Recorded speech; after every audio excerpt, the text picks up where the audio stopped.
स्वागत। मी मान्यवरांना विनंती करतो की त्यांनी कृपया मंचावर आसनस्थ व्हावे। सर्वप्रथम बापूजी भोगटे, भारतीय इतिहास संकलन समिती सिंधुदुर्ग जिल्हाध्यक्ष, त्यानंतर या समितीचे सचिव आदरणीय श्री कमलेश चव्हाण सर, शिवप्रेमी संस्थेमार्फत आदरणीय बंड्या सावंत सर, विवेक पंडित सर, त्याचबरोबर आजचे प्रमुख वक्ते भारतीय इतिहास संकलन समिती कोकण प्रांताचे उपाध्यक्ष तथा सुप्रसिद्ध इतिहास अभ्यासक आदरणीय श्री रविराज पराडकर सर यांना मी विनंती करतो की त्यांनी कृपया व्यासपीठावर आसन ग्रहण करावे।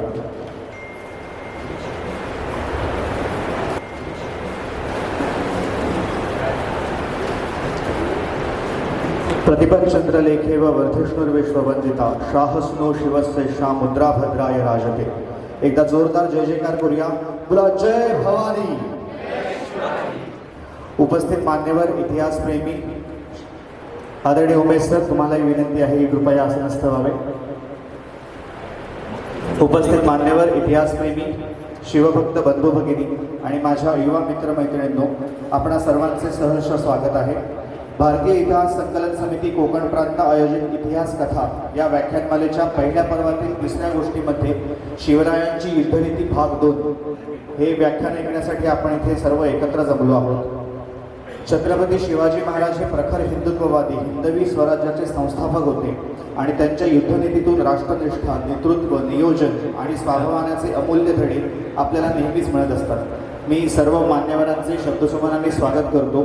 त्यानंतर आपले आदरणीय रविराज पराडकर सर यांचा थोडक्यात परिचय करून देतो। श्री रविराज पराडकर सर हे छत्रपती शिवाजी महाराजांच्या जीवन कार्याचा तसेच मराठी साम्राज्याच्या इतिहासाचा सखोल अभ्यासक, संशोधन आणि प्रचार यासाठी त्यांनी आयुष्य समर्पित केलेले आहे।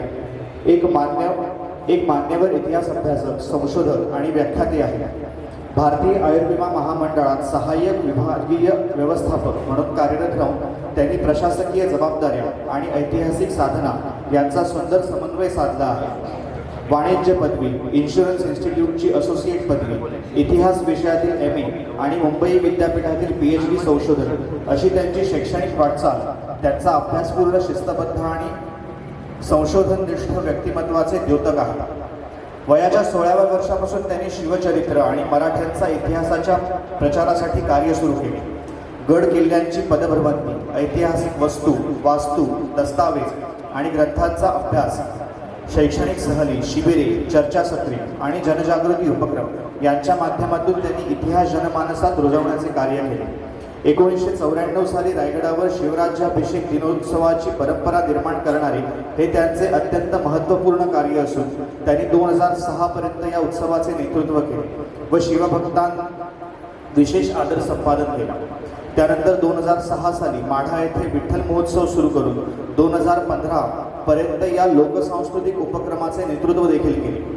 शिवाजी महाराज, संभाजी महाराज, मराठ्यांचा इतिहास, स्वामी विवेकानंद आणि स्वातंत्र्यवीर सावरकर या विषयावर त्यांची 550हून अधिक व्याख्याने दिली असून विविध ठिकाणी शोधनिबंध देखील सादर केले आहेत। सध्या ते मुंबई विद्यापीठासाठी साष्टी प्रदेशाच्या मध्ययुगीन सत्तांतरणाचा सामाजिक सांस्कृतिक इतिहास या विषयावर PhD संशोधन करीत आहेत।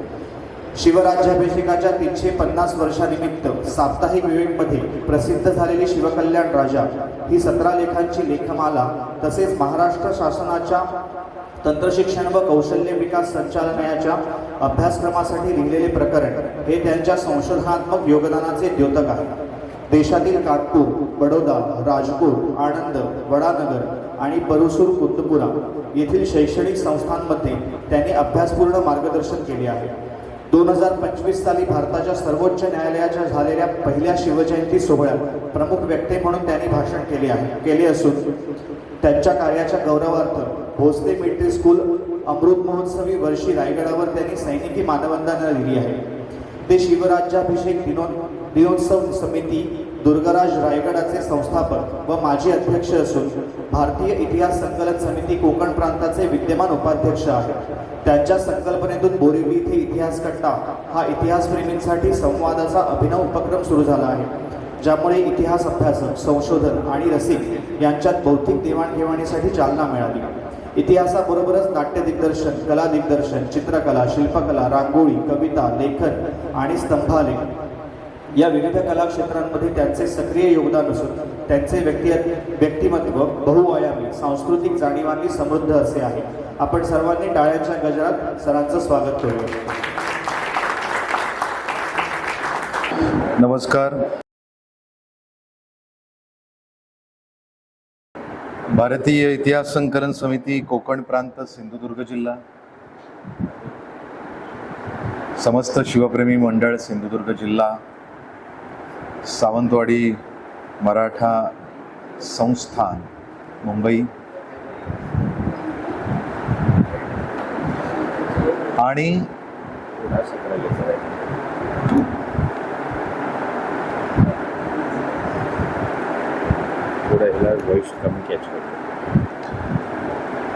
इथे पुन्हा एकदा यासाठी कारण गेल्या शिवराजाभिषेकाच्या वेळेला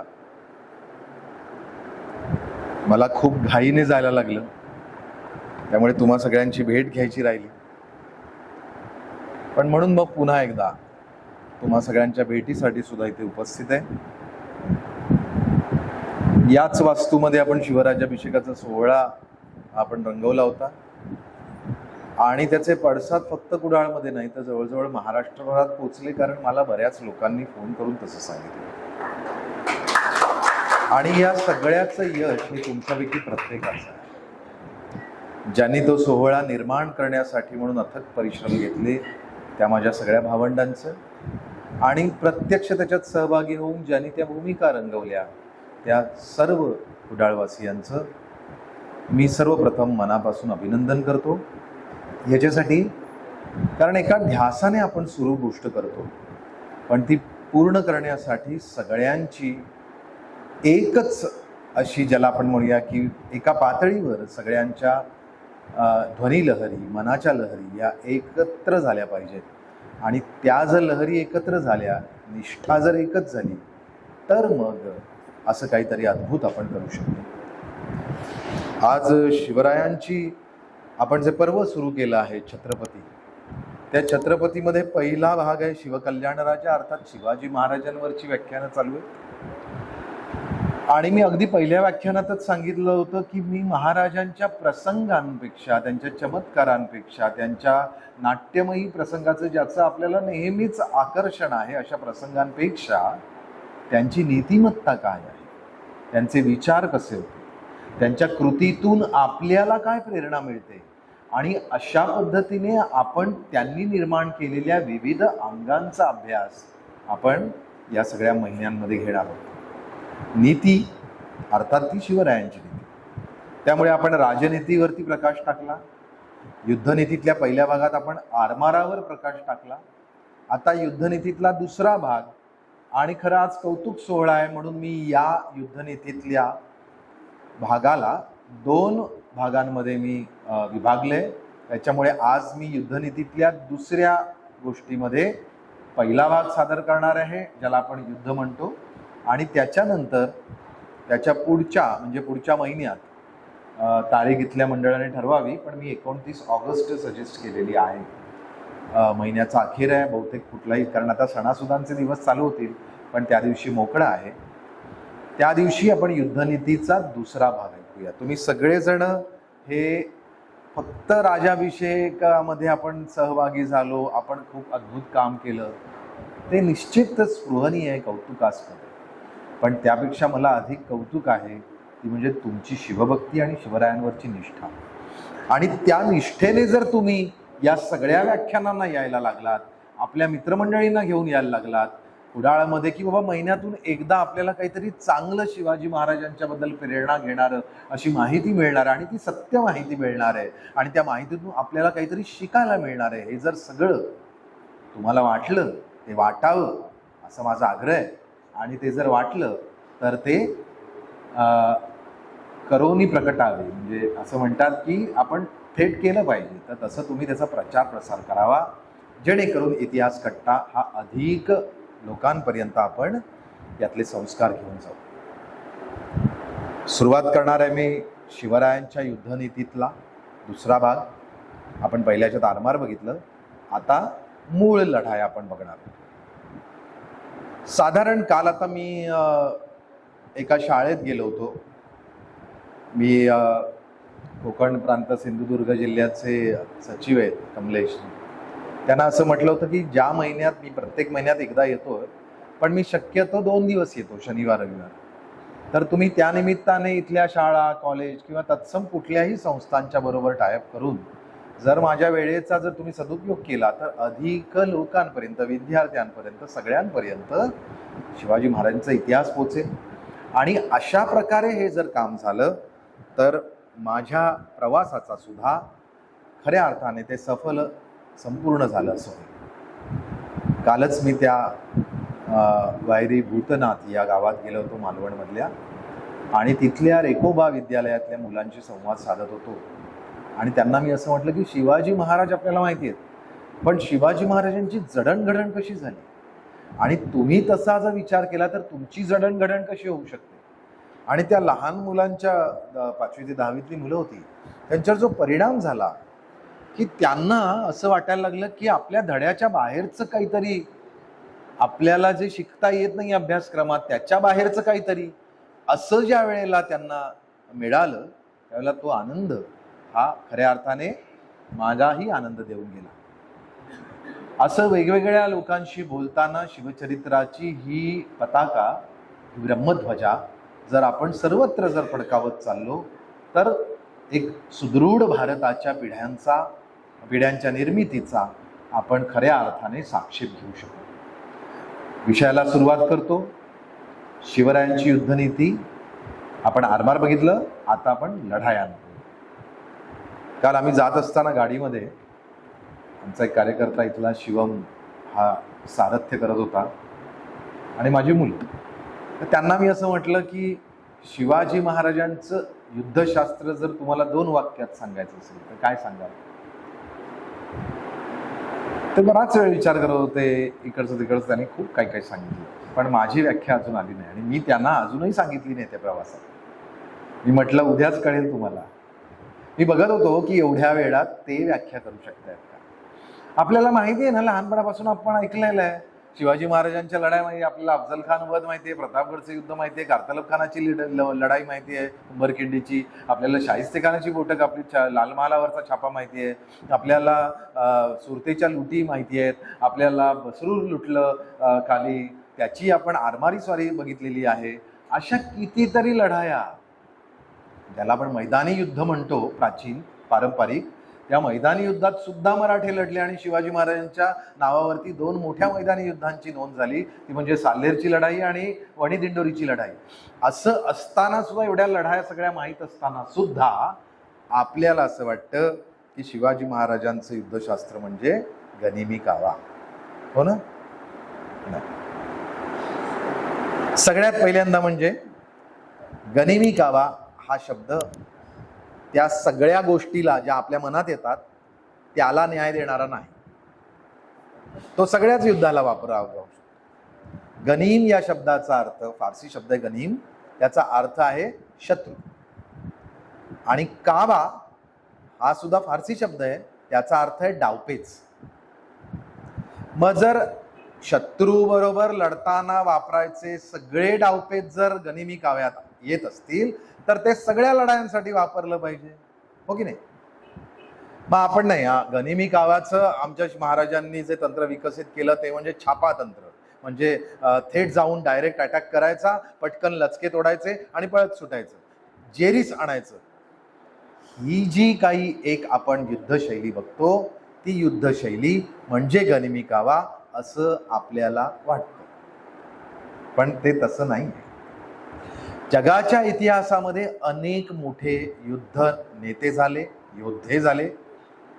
काहींच्या योद्ध्यांचा मुद्दामून मी इकडे उल्लेख करतोय कारण तुम्ही शिवाजी महाराजांच्या युद्धशास्त्राचा अभ्यास करताना या लोकांची जी युद्ध तपासली तर आपल्याला त्या युद्धांचा जर आपण धांडोळा घेतला, फरक कसा आहे वगैरे, तर ती तुलना केली तर आपल्याला लक्षात येईल की शिवाजी महाराजांची युद्धनीती ही चोख, थेट आणि संपूर्णतः विचार केलेली. उदाहरण देतो तुम्हाला. आपल्याकडे जी प्रमुख योद्धे त्याच्यातलं सगळ्यात पहिलं नाव जागतिक स्तरावर येतं ते म्हणजे सिकंदर अलेक्झांडर. हा सगळ्यात मोठा योद्धा होता जगाच्या मध्ये. त्याच्यानंतर येतो जुलियस सीझर, हॉनिबॉल, नेपोलियन बोनापार्ट. ही जी सगळी मी नावं सांगतोय ना, ही योद्ध्यांची. म्हणजे यू किंग म्हणून चिनी युद्ध आहे, त्याचंही नाव आहे जागतिक स्तरावर. या सगळ्या युद्धशास्त्रांचा, यांच्या युद्धांचा तुम्ही अभ्यास करायला हवा. आहे, भरपूर साहित्य उपलब्ध आहे, मराठीतही आहे. जर या योद्ध्यांचा जर अभ्यास केला तर तुम्हाला शिवाजी महाराजांच्या युद्धशैलीचा त्यांच्याबरोबर तुलना केल्यानंतर लक्षात येईल की शिवाजी महाराजांनी काय वेगळं केलं. मग हळूहळू गनिमी कावा कळेल, गनिमी कावाचं तंत्र कळेल. थोडं सांगतो समजावून लगेच. शिवाजी महाराजांनी, ज्याला आपण रूढार्थाने गनिमी कावा म्हणतो, ते तंत्र आहे ज्यांच्याकडे युद्ध करण्याची ताकद बलशाली शत्रू समोर कमी आहे, ज्यांच्याकडे सैन्य कमी आहे, साधनं कमी आहेत, शस्त्र कमी आहेत, आणि समोरच्याकडे एक दुप्पट, चौपट, पाचपट, दहापट एवढा बलशाली शत्रू आहे, तर त्याच्याबरोबर जर लढायचं झालं तर असं म्हणतात ना की युद्ध हे नेहमी दोन समान शत्रूंमध्ये होतं. पण जर असं जर झालं तर जे शास्त्र विकसित होतं, म्हणजे थेट तुम्ही मैदानामध्ये 10,000 आणि 1,000 लढूच शकत नाही, कापले जाल, बरोबर आहे ना. पण मग त्या 10,000 पराभूत करायचं असेल तर या 1,000 लोकांना अनेक प्रकारच्या क्लुप्त्या लढवाव्या लागतात. म्हणजे त्या 10,000 लोकांना तुम्हाला वेगवेगळं कसं करता येईल, त्यांच्यावर लपून कसे डाव टाकता येतील, लपून कसे चढाया करता येतील. त्यामुळे छुप युद्धतंत्र हे आपण सरसकट गनिमी कावा या शब्दाचा पर्यायी म्हणू. म्हणजे गनिमी कावा हे बलशाली मोठे लोक आहेत, ते करत नाहीत अशातला भाग नाही, ते क्वचित करतात, पण शक्यतो ते करत नाहीत. ते गनिमी कावा हे जे विकसित तंत्र आहे ते छोट्या लहान अशा लढणाऱ्या लोकांसाठी. शिवाजी महाराज लहान होते, हो, त्यांना स्वराज्य त्यांनी सुरू केलं त्यावेळेला ते किती लहान होते. म्हणजे जर मी फक्त आणि फक्त त्या जर संख्यांचा जर तुम्हाला अभ्यास सांगितला तर शिवाजी महाराजांनी साधारणपणे 1644-45ला सुरू केलं स्वराज्याचं काम. 49ची पहिली लढाई मी तुम्हाला आत्ता सांगणार आहे. पण 1644-45ला सुरू करताना त्यांच्याकडे फक्त 100-150 माणसं होती. त्यावेळेला आदिलशहाकडे किती फौज होती, मोगलांकडे किती फौज होती, त्या फौजांचा जर आकडा जरी कळला तर ती तुलना होऊ शकते का याचा तुम्हाला विचार केला पाहिजे. पहा, माझं एक म्हणणं आहे, शिवाजी महाराजांना सूक्ष्म करा, लहान करा, भव्य करू नका. त्यांना लहान करा, जितके ते लहान कराल तितकं तुम्हाला त्यांच्यातलं स्पष्ट दिसायला लागेल. आणि मग त्यातल्या छोट्या छोट्या गोष्टींमधून तुम्हाला ते आकलन होईल. काय होतं, आपण ज्या वेळेला आता हा कॅमेरा आहे, हा कॅमेरा ज्या वेळेला भरपूर अशा मोठ्या गोष्टीला कव्हर करतो त्यावेळेला त्यातल्या छोट्या छोट्या गोष्टी या पटकन लक्षात येत नाहीत. पण ज्यावेळेला तो अगदी सूक्ष्म, ज्यावेळेला आता माझ्या चेहऱ्यावरच ज्यावेळेला तो येईल त्यावेळेला माझ्या चेहऱ्याचे सगळे हावभाव, एक्सप्रेशन सगळं तो टिपणार. नेमकं शिवाजी महाराजांचा अभ्यास करताना माझी तुम्हाला प्रार्थना आहे की हे लक्षात ठेवा, शिवाजी महाराजांना लहान करा. ते लहान झाले की तुम्हाला त्यातलं बारीक बारीक कळेल, आणि मग त्या बारीक बारीक गोष्टी आकळायला लागल्या की त्यांचं महान पण कळेल. आता हे जे आहे, असाच युद्धशास्त्राचा अभ्यास केला तर एक 100-150 लोकांना घेऊन एक स्वराज्याचा पसाराची शपथ घेणारा माणूस हा ज्यावेळेला जातो, 1680 साली ते गेले, त्यावेळेला स्वराज्याची जर आपल्याकडे बखरीमध्ये सभासदांनी लिहिलंय, सगळ्यांची नावं लिहिलंय, भरपूर सगळं लिहिलेलं आहे. माझं जे शेवटचं जे या पर्वातलं छत्रपती पर्वातलं जे शेवटचं व्याख्यान असेल ते अर्थनीतीवर असेल, आणि ते खूपच मोठं. म्हणजे मी सरांना विनंती केली आहे की आम्हाला तुमचं कॉलेज द्या, कारण कॉलेजच्या मध्ये एक व्यवस्था असते, तुम्हाला डिजिटली ते दाखवता येतं, तुम्हाला त्या ॲम्बियन्समध्ये कॉम्पॅक्ट लोकांशी संवाद साधता येतो, कारण ते शिक्षणाचं तंत्र आहे. जोपर्यंत तुम्ही शिकवण्यासाठी त्या समोरच्या ज्ञानपिपासू असलेल्या विद्यार्थ्यावर कॉन्सन्ट्रेट होत नाही, सर्वार्थाने त्याला मदत करत नाही, तोपर्यंत तो विद्यार्थी ते ज्ञान मिळवण्यासाठी सक्षम होत नाही. आणि त्यामुळे शाळा काय महाविद्यालय काय यांना या प्रकारच्या शैक्षणिक वृत्तीचा, त्याच्या अर्थांचा अभ्यास असतो आणि त्याचा लाभ आमच्या सगळ्या लोकांना मिळावा, इतिहासाला मिळावा, प्रचार प्रसाराला. म्हणून काल मी सरांच्या कॉलेजमध्ये जाऊन त्यांच्याबरोबर 2 तास जवळजवळ बोलवतो आणि एक चांगल्या व्यक्तीला मी भेटल्याचं मला मनापासून समाधान मिळालं. अशा लोकांबरोबर इतिहास प्रसार कार्य वाढवताना ज्यावेळेला मी शेवटचं या छत्रपती पर्वातलं व्याख्यान देईन अर्थनीतीवर, मला असं वाटतं की कुडाळामध्ये ज्यांना ज्यांना आजपर्यंत कधी काही ऐकलेलं नाही, पाहिलं नाही, अशा सगळ्या लोकांनी या, कारण मी त्या ठिकाणी आकडे देणार आहे. आत्ता मी तुम्हाला फक्त सांगतोय, पण त्या ठिकाणी मी सगळं आकड्यांच्या भाषेत बोलणार आहे, कारण अर्थ म्हणजे आकडा, संख्या. आणि ते तुम्हाला मिळणार आहे, ते माझं वैयक्तिक संशोधन आहे, ते अप्रकाशित आहे आणि त्यामुळे ती माझी इंटेलेक्च्युअल प्रॉपर्टी आहे. ते माझ्याखेरीज कोणी वापरू नाही शकत आता, पण मी ते तुमच्यासाठी शेअर करणार आहे. त्यामुळे या छत्रपती पर्वातलं शेवटचं युद्धनीती सगळी संपली की नंतर येईल धर्मनीती. आपण धर्मनीतीवर नाही बोललो ना, धर्मनीती, आणि धर्मनीतीनंतर येईल अर्थनीती. हे मी का सांगतोय तर शिवाजी महाराजांच्या वेगवेगळ्या गोष्टी बघताना आपल्याला त्यांचं तलवार उगारलेलं घोडेस्वारीतलं रूप जे आहे, असे जे पुतळे महाराष्ट्रभर दिसतात, ते सर्वात आपल्याला भावतात. का भावतात? कारण त्याच्यात शौर्य, पराक्रम, वीर, पौरुषत्व असं सगळं एकदम दिसतं ना. पण ते नुसतं तलवार उगारलं म्हणून तुम्ही योद्धे नाही होत.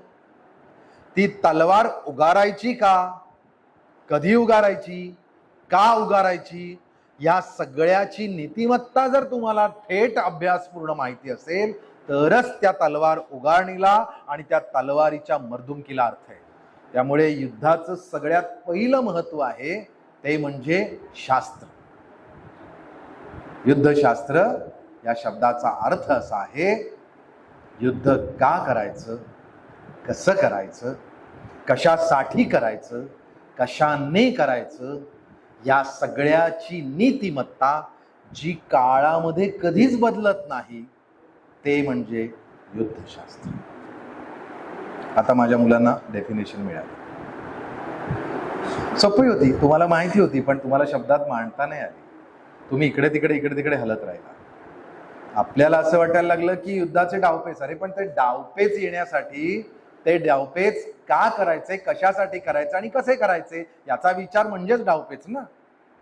मग ते कळायचं आणि आजच्या व्याख्यानात नेमकं मी ते सांगणार आहे. अर्थात आपल्याकडे वेळ कमी आहे, मला कल्पना आहे, आणि रविवारची सकाळ असल्याकारणाने तुम्ही पण थोडेसे जरा उशिरा आलात.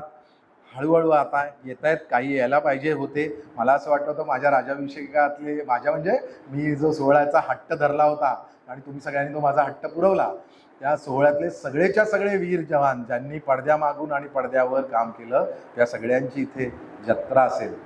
अर्थात काही लोक अजून असतील, त्यांना फोन करा, गपचूप मेसेज द्या, ताबडतोब सर वाट बघताय. मित्रहो, शिवाजी महाराजांच्या आयुष्यात 100-150 फौजांची 1680ला ज्यावेळेला त्यांनी हे जग सोडलं त्यावेळेला पाठीमागे मराठ्यांना किती फौज दिली तर 2 लाख पायदळ आणि 1 लाख घोडदळ. तुम्ही कल्पना करू शकता, लाखाची फौज. 35 वर्षाच्या आयुष्यामध्ये एक माणूस काय काय म्हणून निर्माण करू शकतो, काय काय म्हणून निर्माण करू शकतो.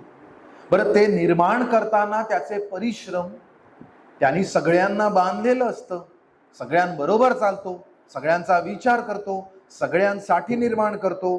त्यावेळेला व्यक्ती म्हणून त्या माणसाचे चटके, त्या माणसाचे विचार, त्या माणसाचे भोग, त्या माणसाचे कष्ट, त्या माणसाची आतमधली तळमळ, कळकळ आणि त्याचे परिणाम चांगले असोत किंवा वाईट, त्या दोन्हीही परिणामांचे त्याच्या अंतःकरणावर उडणारे पडसाद, या सगळ्याचा समाज विचार करत नाही.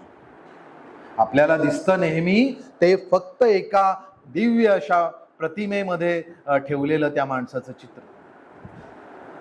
आम्हाला शिवाजी महाराजांच्या पुतळ्यांना हार घालताना वंदनीय भक्ती येते, पण त्या शिवाजी महाराजांकडे बघताना या माणसाचा विचार जर आपण करायला शिकलो तर मला असं वाटतं खऱ्या अर्थाने आपण पूजेला सुरुवात करू. बरोबर आहे ना? आणि म्हणून शिवरायांच्या नीतिमत्तेतलं आता एक मी पहिल्यांदा तुम्हाला त्यांची युद्धासाठी म्हणून तयारी सांगतो. आपल्याला असं वाटतं की शिवाजी महाराजांनी सगळं स्वतः निर्माण केलं. नाही. शिवाजी महाराजांच्या घरामध्ये लढण्याची परंपरा हे पहिल्यांदा आपण लक्षात घेतलं पाहिजे. आणि दोन्ही बाजूला आहे, आईकडेही आहे आणि वडिलांकडेही.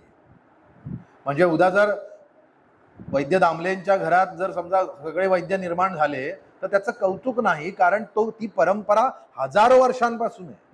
आमच्याकडे म्हणतात की गवयाचं पोरग सुद्धा बाळ सुद्धा तालासुरातच रडतं.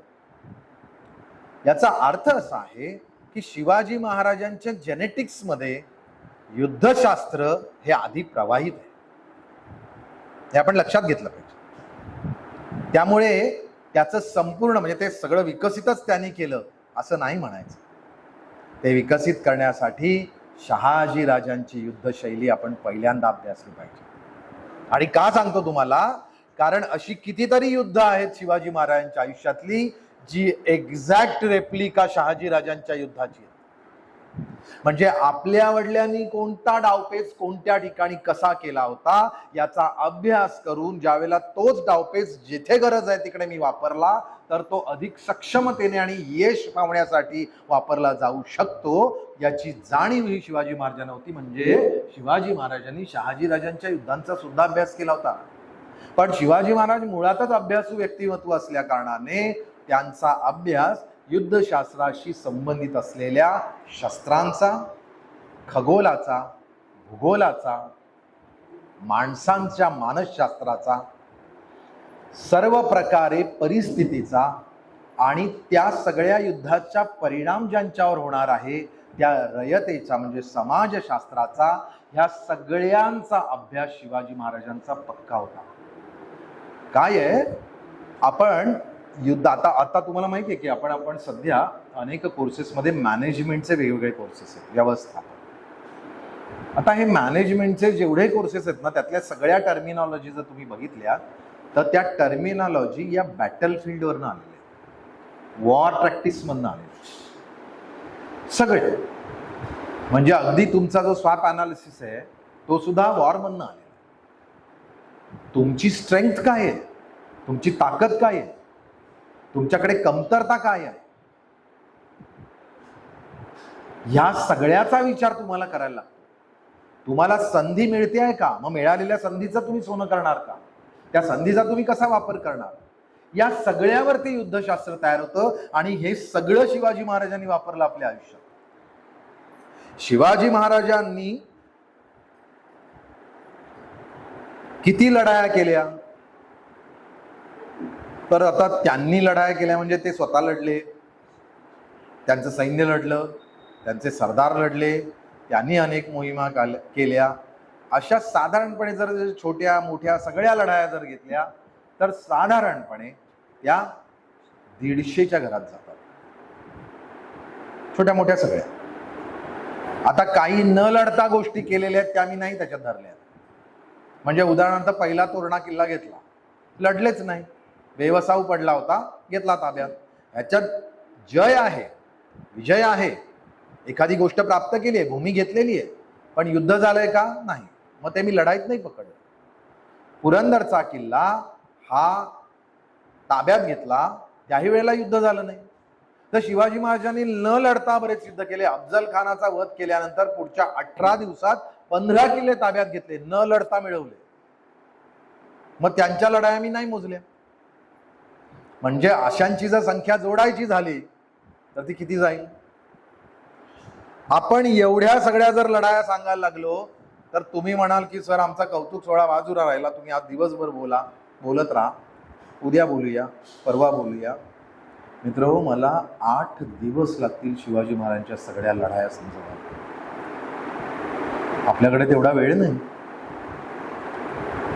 पण म्हणून आपण काय करूया, म्हणजे मी सरांना पण म्हटलं की कधी कधी कुठे वेगवेगळ्या समाज क्षेत्रामध्ये, शैक्षणिक क्षेत्रामध्ये सुद्धा आपण बोलतो, तर वेगवेगळ्या विषयांवरती ज्यावेळेला तुम्ही वक्त्यांना बोलायला देता इतिहासकारांना ना, त्यावेळेला तुम्हाला त्या समाजाला अनेक गोष्टी सांगता येतात. आता आज मी 2 लढायांबद्दल बोलणार आहे युद्ध, कारण माझ्याकडे वेळ कमी आहे.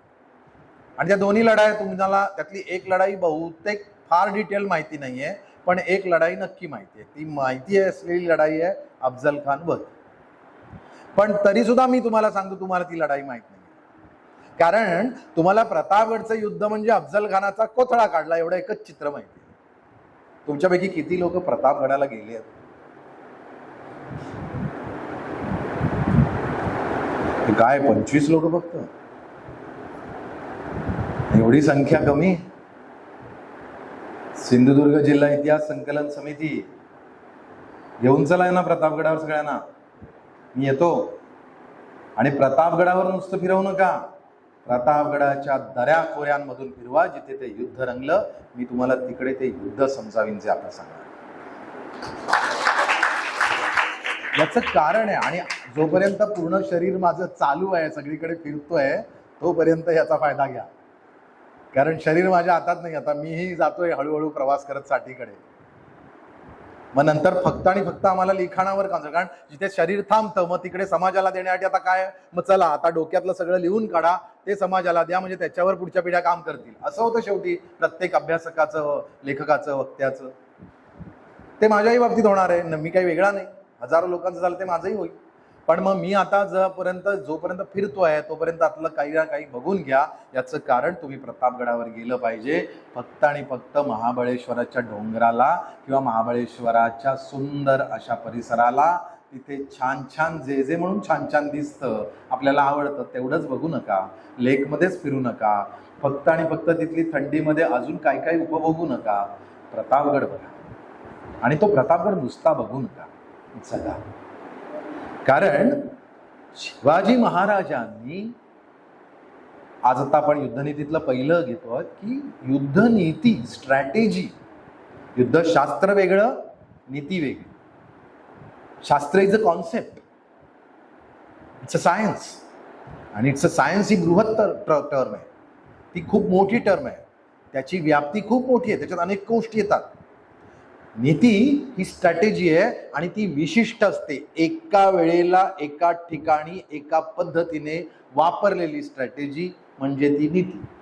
आता तुम्हाला हे माहिती आहे की अशा प्रकारची नीतीशास्त्र, म्हणजे आता मगाशी मी छुपतंत्र म्हटलं किंवा डावपेच म्हटलं, हे काही शिवाजी महाराजांनी विकसित केलं, हे प्राचीन शास्त्र.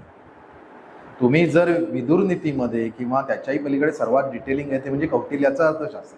तर कौटिल्याच्या अर्थशास्त्रामध्ये कूटनीतीने किंवा कूटछापा यंत्राने आपण किती पद्धतीने शत्रूला पराजित करू शकतो याचं डिटेल्ड वर्णन आहे. आणि ते छुपतंत्र हे कौटिल्याने इतकं डिटेल केलेलं आहे. आता कौटिल्य म्हणजे कोण आहे? चाणक्य आहे. कोणाशी सामना केलाय? सिकंदराशी, अलेक्झांडरशी केलाय, चंद्रगुप्ताला हाताशी धरून केलाय.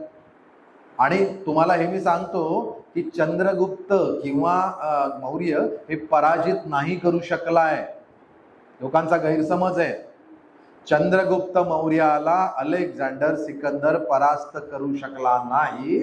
उलट तो त्या मौर्यांच्या मगध देशाच्या सीमेवरून परत गेलाय. आपल्याकडे एका अप्रतिम नाटककाराने त्याच्यावर नाटक पण लिहिलंय. त्या नाटकाचं टायटलच आहे सीमेवरून परत, पाळ कोल्हटकरांचं. बरोबर आहे ना? मी कारण आपल्यातले नाटकातले लोक आहेत, ते जर माझी नाटकातली चूक झाली तर ते सोडणार नाही. पण ते नाटक बघताना त्यातल्या कल्पना नका बघू. अफजल खानासारखा शत्रूचा अभ्यास केला, तसा अलेक्झांडरचा जर अभ्यास केला तर तुम्हाला चंद्रगुप्त आणि चाणक्याची नीती कळेल. अफजल खानाचा अभ्यास केला तर तुम्हाला शिवाजी महाराजांचा अभ्यास करता येईल. आपण उलट करतो. आपण फक्त शिवाजी महाराजांच्या बाजूने बघतो, अफजल खानाच्या बाजूने बघतच नाही. येऊया पहिल्या नीतीकडे. पहिली स्ट्रॅटेजी शिवाजी महाराजांचं एक सांगतो तुम्हाला.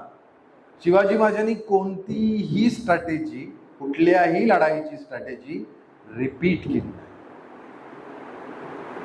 तुमच्यापैकी फुटबॉल किती खेळतात? नाही कोण खेळत इथे कोकणात. शाबासाई. फुटबॉल हा तो खेळ आहे ज्या खेळाला प्रत्येक दिवशी वेगळी स्ट्रॅटेजी लागते. हा एकमेव खेळ असा आहे. याचं कारण फुटबॉलच्या 2 टीममध्ये प्रत्येक टीमने काय केल्यानंतर काय रिॲक्ट करतो, कुठून कसा जाईल, या सगळ्याचा डिटेल्ड अभ्यास केलेला असतो. आणि नेमकं हेच तंत्र हे युद्धशास्त्रात वापरलं जातं. युद्धशास्त्रामध्ये गनिमाचा, शत्रूचा, ज्याच्याशी लढायचं आहे त्याच्या सगळ्या गोष्टींचा अभ्यास केल्याशिवाय तुम्ही युद्ध नीती, स्ट्रॅटेजी ही ठरवू शकत नाही.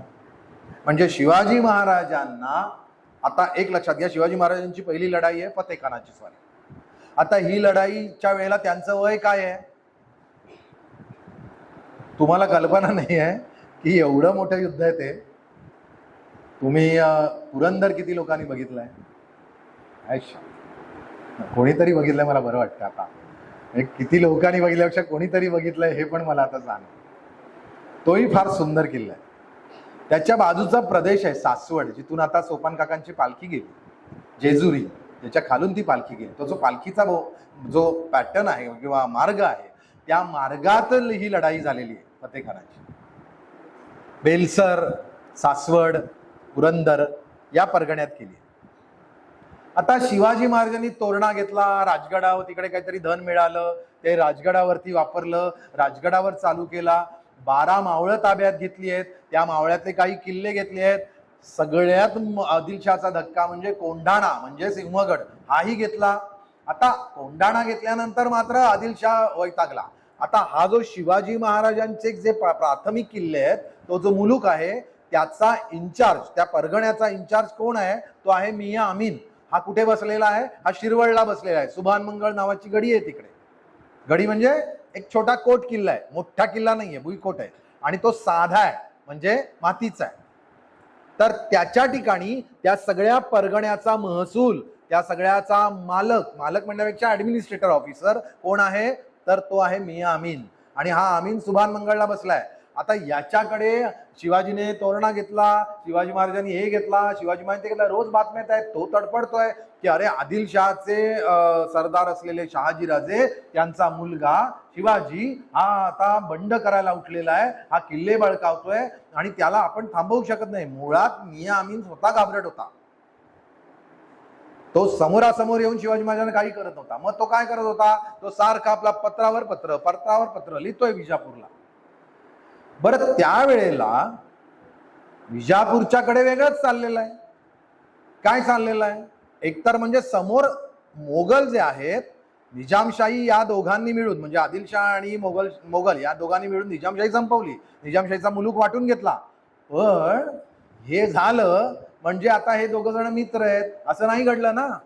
कारण या सगळ्या देशामध्ये सगळ्याच साम्राज्याची लालसा जर कोणाला होती, मला सगळे माझे हवेत, माझ्याकडे सगळे प्रदेश हवेत, असं जर कोणत्या त्यावेळेच्या इस्लामी शासकांपैकी होते तर ते होते मोगल. आणि मुघलांना अख्खाच भारत हवा होता, त्यांना आदिलशहाची काही देणं घेणं नव्हतं. आणि त्याचं दुसरं कारण आहे, म्हणजे मी असं बोलताना तुम्ही म्हणाल की पुन्हा तू वर्ण जात वगैरे अशा, पण त्या इतिहासातल्या मी ते अवॉइड नाही करू शकत. शिया आणि सुन्नी या 2 मुस्लिमांच्या गटांमध्ये इतकं हाडवैर आहे कॉन्सेप्च्युअली. आणि ते काय त्यांच्यामध्ये नाही, आमच्याकडे पण जातीपाती वर्णांमध्ये आम्ही भोगतो ना आजूबाजूला. माझ्या जातीला तर मी आता केवढं तरी भोगतो, पण त्याच्या खोलात मी जात नाही. ती सामाजिक स्थिती बदलेल, भारत एक होईल या मताचा मी आहे. कारण हे फार वेळ नाही टिकू शकत. आम्ही सगळे जातीभेद, वर्णभेद, हिंदू सगळे तोडून फोडून आम्ही सगळे जाऊ तरू एक 100 वर्षानंतरचा हिंदू समाज खऱ्या अर्थाने एकच असेल. हे स्वप्न नाहीये, हे सत्य होईल मला वाटतं, खात्री. कारण आपण त्या दिशेने चाललेलो. पण 16व्या 17व्या शतकात हे नव्हतं. जसं हिंदूंमध्ये नव्हतं तसं वेगवेगळ्या धर्मांमध्ये नव्हतं, इस्लामीमध्ये नव्हतं. मोगल जे आहेत ते सुन्नी आहेत आणि खाली जे आहेत ते शिया आहेत. आणि या 2 त्यामुळे आदिलशाह त्यांना त्यांचा वाटायचा इस्लामी आहे म्हणून काही गरज नाहीये. उलट त्याला कसा संपवला जाईल याचा, हे तर सोडा, त्या आदिलशहामध्ये सुद्धा त्याच्या दरबारात 2 फौजांचे गट आहेत, 2 लोकांचे गट आहेत. त्याच्यामध्येही शिया आहेत आणि सुन्नी आहेत, वरचे पठाण आहेत आणि काही दख्खनी आहेत. आता हे दख्खनी आहेत ते शिया पंथाचे आहेत आणि पठाण जे आहेत ते सगळेच्या सगळे हे तुर्क जे आहेत ते सगळे सुन्नी पंथाचे आहेत. त्यांची सुद्धा चराऊड आपल्याला दिसते. आता तो मला वेळ नाही तर मी तेही तुम्हाला सांगितले असते. पण थोडक्यात अशा प्रकारे कागाळ्या विजापूरला पोहोचल्यानंतर आता काहीतरी या माणसाबाबत केलं पाहिजे, म्हणून त्यांनी पहिली गोष्ट केली ती म्हणजे शहाजीराजांना कैद केलं, मुस्तफा खानाने. आता पहा, शहाजीराजांना कैद का केलं, तर खाली त्यांचा मोठा मुलगा संभाजी बंगळूरमध्ये आणि खालच्या कनकगिरी वगैरे सगळ्या त्या प्रांतामध्ये हळूहळू एक एक गोष्टी आपल्या खिशात घालतोय. इकडे वरती पुणे आणि वगैरे सगळ्या प्रकरणात त्यांचा धाकटा मुलगा जो आहे शिवाजी, तो एक एक गोष्टी मिळवतोय. याला बापाची पूस असलीच पाहिजे. मग बापाच्या जर मुसक्या आवडल्या तरी 2 पोरं गपचूप बसतील. हे जे साधं तंत्र आहे, गनिमाला गर्दीस मिळवायचं कसं, तसं त्यांनी शहाजीराजांना पकडलं. आता शहाजीराजांना कैद केलं त्यावेळेला त्याचा पहिला तर आहे ना की आपल्या बापाला कैद केल्यानंतर दोन्ही मुलं जी आहेत ती थोडी जरा सावध झाली. आता विचार करायला पाहिजे. बरं, हे एवढ्यावरती नाही ना थांबलं. त्यांनी काय केलं, लगेच दोघांवरही 2 बाजूला खाली रणदुल्ला खान वगैरे, रुस्तुम जवान वगैरे अशी सगळी, अफजल खान वगैरे अशी फौज पाठवली संभाजीवर. वरती शिवाजी महाराजांवर याला फतेखानाला पाठवला. आता हा फतेखान ज्यावेळेला गेला तो जवळजवळ 4,500-5,000 फौजांनी गेला.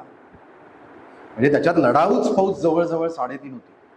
मी आता हे नेहमी आकडे सांगतो ना त्यावेळेला एक नेहमी लक्षात ठेवायचं, याच्या पुढच्या सगळ्या व्याख्यानात सुद्धा युद्धामधले आकडे हे बाजार बुणगे या शब्दाचा अर्थ माहिती आहे, लढाईला जाताना लढणारं सैन्य असतं त्याबरोबर त्यांच्याबरोबर बाजार बुणगे म्हणजे सेवा, सर्व्हिसेस देणारे असे दास, दासी, खानसामा, त्यांना खायला भूक लागणार सगळे वगैरे, त्यांचे कपडे लत्ते धुवायला वगैरे, अशी अनेक माणसं, त्यांना काही लागलं तर विकत घ्यायला वगैरे, बाजार व्यापारी पण असायचे, छोटे छोटे रिटेलर, हे सगळं मिळून असायचं ते बाजार बुणगे. त्यामुळे हा आकडा मी ज्यावेळेला 5,000 सांगतो त्यावेळेला तो 5,000 लढणारा आकडा नाही, त्यातला 3,500 लढणारा आकडा आहे, हे लक्षात घेतलं पाहिजे.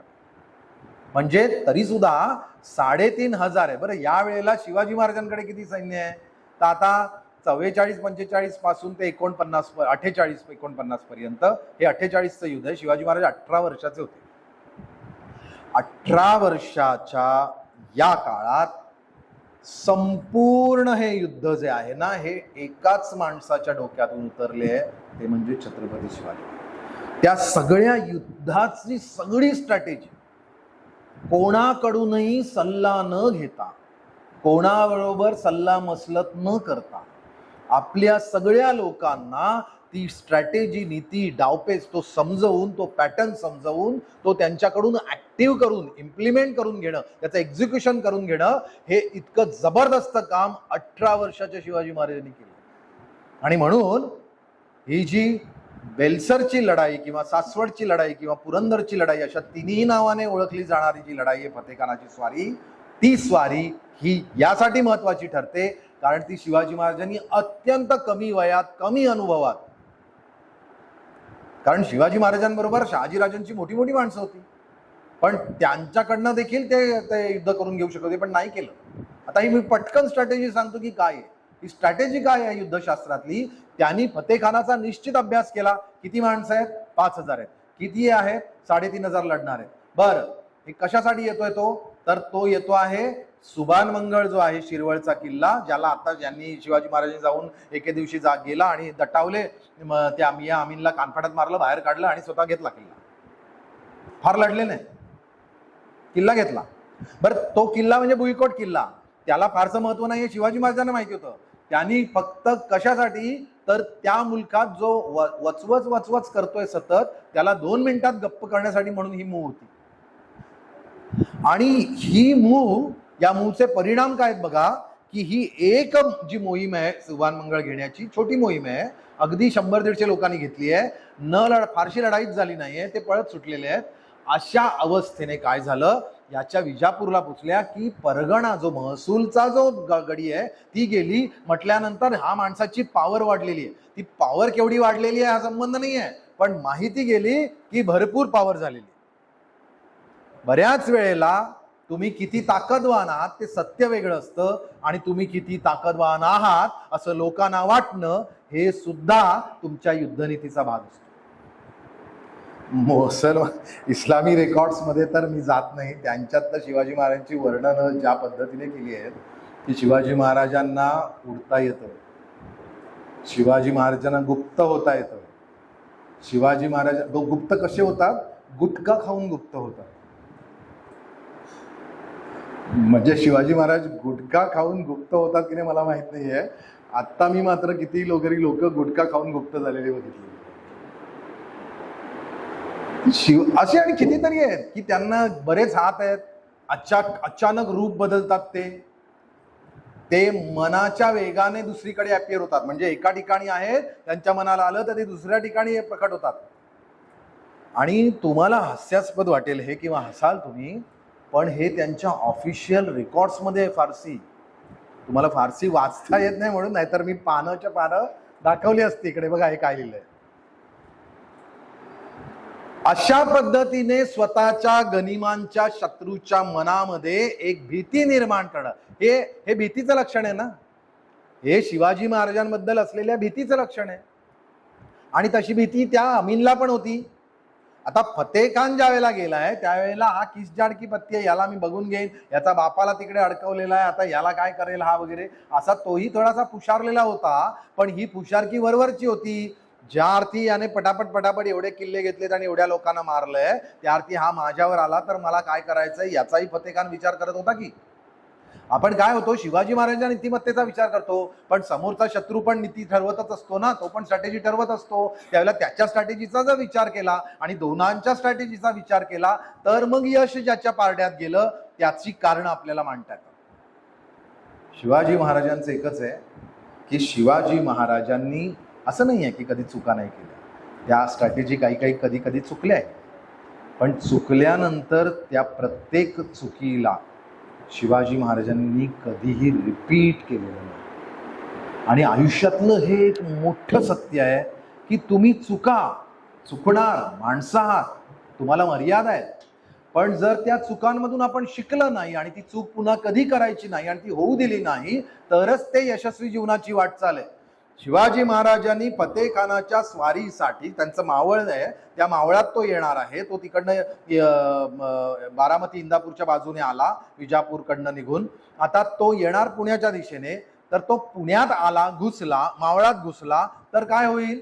नुकतं कुठे आम्ही आता 4 वर्ष नाही जरा मांडतो आहोत, सगळ्या गावांना वसवतो आहोत वगैरे, तो जर घुसला तर लोकांचा जो कॉन्फिडन्स आत्ता कुठे तो आत्मविश्वास जन्माला यायला लागलाय तो कोलमडून जाईल ना. शिवाजी महाराजांच्या नीतीतलं पहिलं पर्व, लढणार पण स्वतःच्या मुलखात नाही. मोठी नीती आहे, तुम्हाला वाटतेत का नाही? स्वतःच्या मुलखात नाही म्हणजे शत्रूच्या मुलखात. मग शत्रूच्या मुलखात लढायचं आहे तर नुकसान, लढाईमुळे होणार नुकसान कोणाचं होणार? माझी लोक सुखरूप. म्हणजे काय आहे, अशा वेळेला माझ्या सीमेच्या बाहेर मला जायला पाहिजे. कोण ठरवतंय? 18 वर्षाचा मुलगा ठरवतोय की आत्ता कुठे माझं 12 मावळ मी मांडायला घेतलंय, ते सगळंच्या सगळं आवरू दे मला. त्याच्यात हा फतेह खान आला. तो जर तिकडून जर त्याने पुरंदर सासवड ते नव्हते आपल्याकडे, म्हणजे ते मावळात नव्हते त्यावेळेला, त्यातून जर फतेह खानाचं जर सैन्य दळ आत आलं असतं तर मग पुणे प्रांतात आलं असतं. त्याच्या आधी त्याला तिकडे थांबवलं पाहिजे. म्हणून निवडली कुठली जागा? पुरंदर. आता हा पुरंदर आहे ना, तुम्हाला किल्ला पुरंदरचा पसारा प्रचंड मोठा आहे. आता त्यातला बराचसा किल्ला हा सैन्याच्या ताब्यात आहे, तुम्हाला नाही बघायला मिळत, पण तो एकंदरीत किल्ल्याचा पसारा ना खूप मोठा आहे. बरं, त्याची जी माची आहे ना ती खूप उंचावर आहे, आकाशावर आहे, बाले किल्ला. त्यामुळे त्याचा पसारा खूप मोठा आहे आणि तो एकटा किल्ला नाहीये, ती अख्खी रांग आहे. म्हणजे त्या बाजूला सिंहगडापासून ती रांग आहे.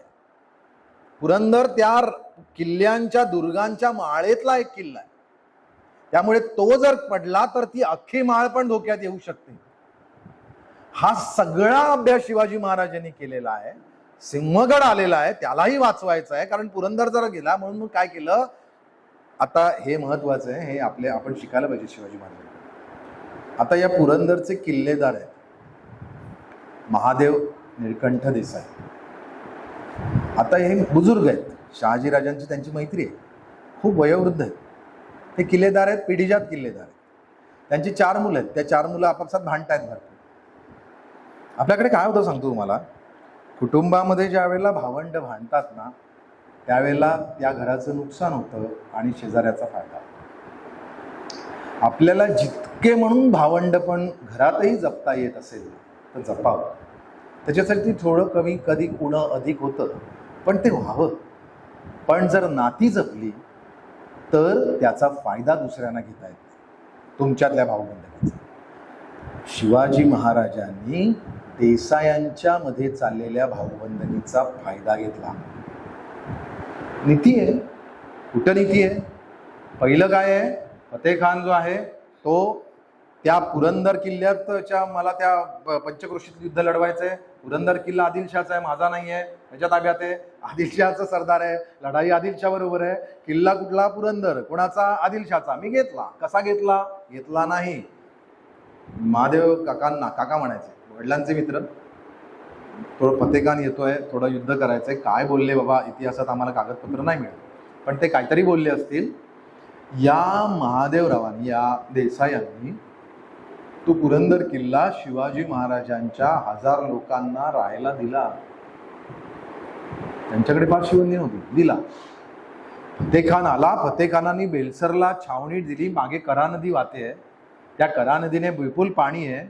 आणि या इस्लामी सगळ्या सरदारांचं एक होतं की कधी ना वेढा टाकायचा आहे, युद्ध चालवायचं आहे, तर त्याचं 2-4 दिवसात वगैरे संपवायचं नाही. ह्याला काय लढाई म्हणतात? वर्ष चाललं पाहिजे, महिने वेढा चालला पाहिजे. शिवाजी महाराज हे पहिले भारतीय युद्धशास्त्रातले शास्त्रज्ञ आहेत ज्यांनी युद्धाची गती बदलली. त्यांनी गतिमान युद्ध आणलं. किती गतिमान? जर ते 2 तासात संपवायचं असेल तर 2 तासात संपवायचं, 1 तासात संपवायचं 1 तासात संपवायचं, एका दिवसात. आणि कुठलाही वेढा सुद्धा जर करायचा झाला तर कुठलाही वेढा हा 1 महिना सुद्धा लढवायचा नाही. हे मी का सांगतोय तुम्हाला? खूप लढायांचा अभ्यास केल्यानंतर शिवाजी महाराजांचा कळेल की वेळ ही सगळ्यात महत्वाची, आणि म्हणूनच 35 वर्षात ते साध्य करू शकले. कारण सगळ्या गोष्टी इतक्या त्वरेने केल्या, त्याच्यामुळे कमी काळात बऱ्याच गोष्टी झाल्या ना. आजच माझा तुणीर मला म्हणत होता की बाबाचा स्पीड भयंकर आहे. कुठून आला तो? ज्या माणसाचा ध्यास घेतो त्याच्याकडून स्पीड येईल ना. त्याची माणसाची विचार करण्याची पण वृत्ती खूप तीव्र आहे, गतिमान आहे. कामं करण्याची गतिमान आहे. आणि आयुष्यात तुम्ही जर 100 कामं एका वेळेला जर नाही केली, तेवढी जर गती नसेल तर काय व्हाल? तुम्ही असे फोपशे व्हाल. मी शरीराने नाही म्हणत आहे, मला तुझकडे साई मारेल. तुझी मस्त ट्रॉफी मला मिळाली, धन्यवाद, मला खूप आनंद झाला. एका माझ्या कलाकाराने, मी तुम्हाला सोडून गेलो, मला ते खूप रुखरुख राहिली, पण त्याने माझ्या घरापर्यंत त्या जिमतर्फे मला ट्रॉफी दिली की धन्यवाद म्हणून, किंवा ज्याला पण मी ॲक्नॉलेज म्हणून. मला फार कमी पुरस्कारांचा आनंद होतो, कारण मला असं वाटतं पुरस्काराने हुरळून काही जायचं नसतं. ते लोक देतात तुम्हाला, तुम्ही कामावर फक्त कॉन्सन्ट्रेट व्हायचं असतं. एक काम संपलं, दुसरं काम संपलं, तिसरं. पुरस्कार देवत न देव, पण कुणीतरी आपण काहीतरी चांगलं केल्याची जर पोचपावती दिली तर मन सुखावतं. तसा मीही सुखावलो. साई धन्यवाद. एक महत्वाचं आहे की शिवाजी महाराज फतेखानाला ज्या वेळेला पुरंदर त्याचाच किल्ला त्याच्याच किल्लेदाराला सांगितलं आम्हाला फक्त हवंय, त्यावेळेला किल्लेदारांनाही माहित नव्हतं. हे महत्वाचं. किल्लेदार गाफील ठेवला की त्याला माहित नाहीये की फतेखान येतोय, त्याच्यासाठी मी लढण्यासाठी तुझाच किल्ला वापरणार आहे. हे माहित नसणं हे किती मोठी धोकादायक गोष्टी आहे.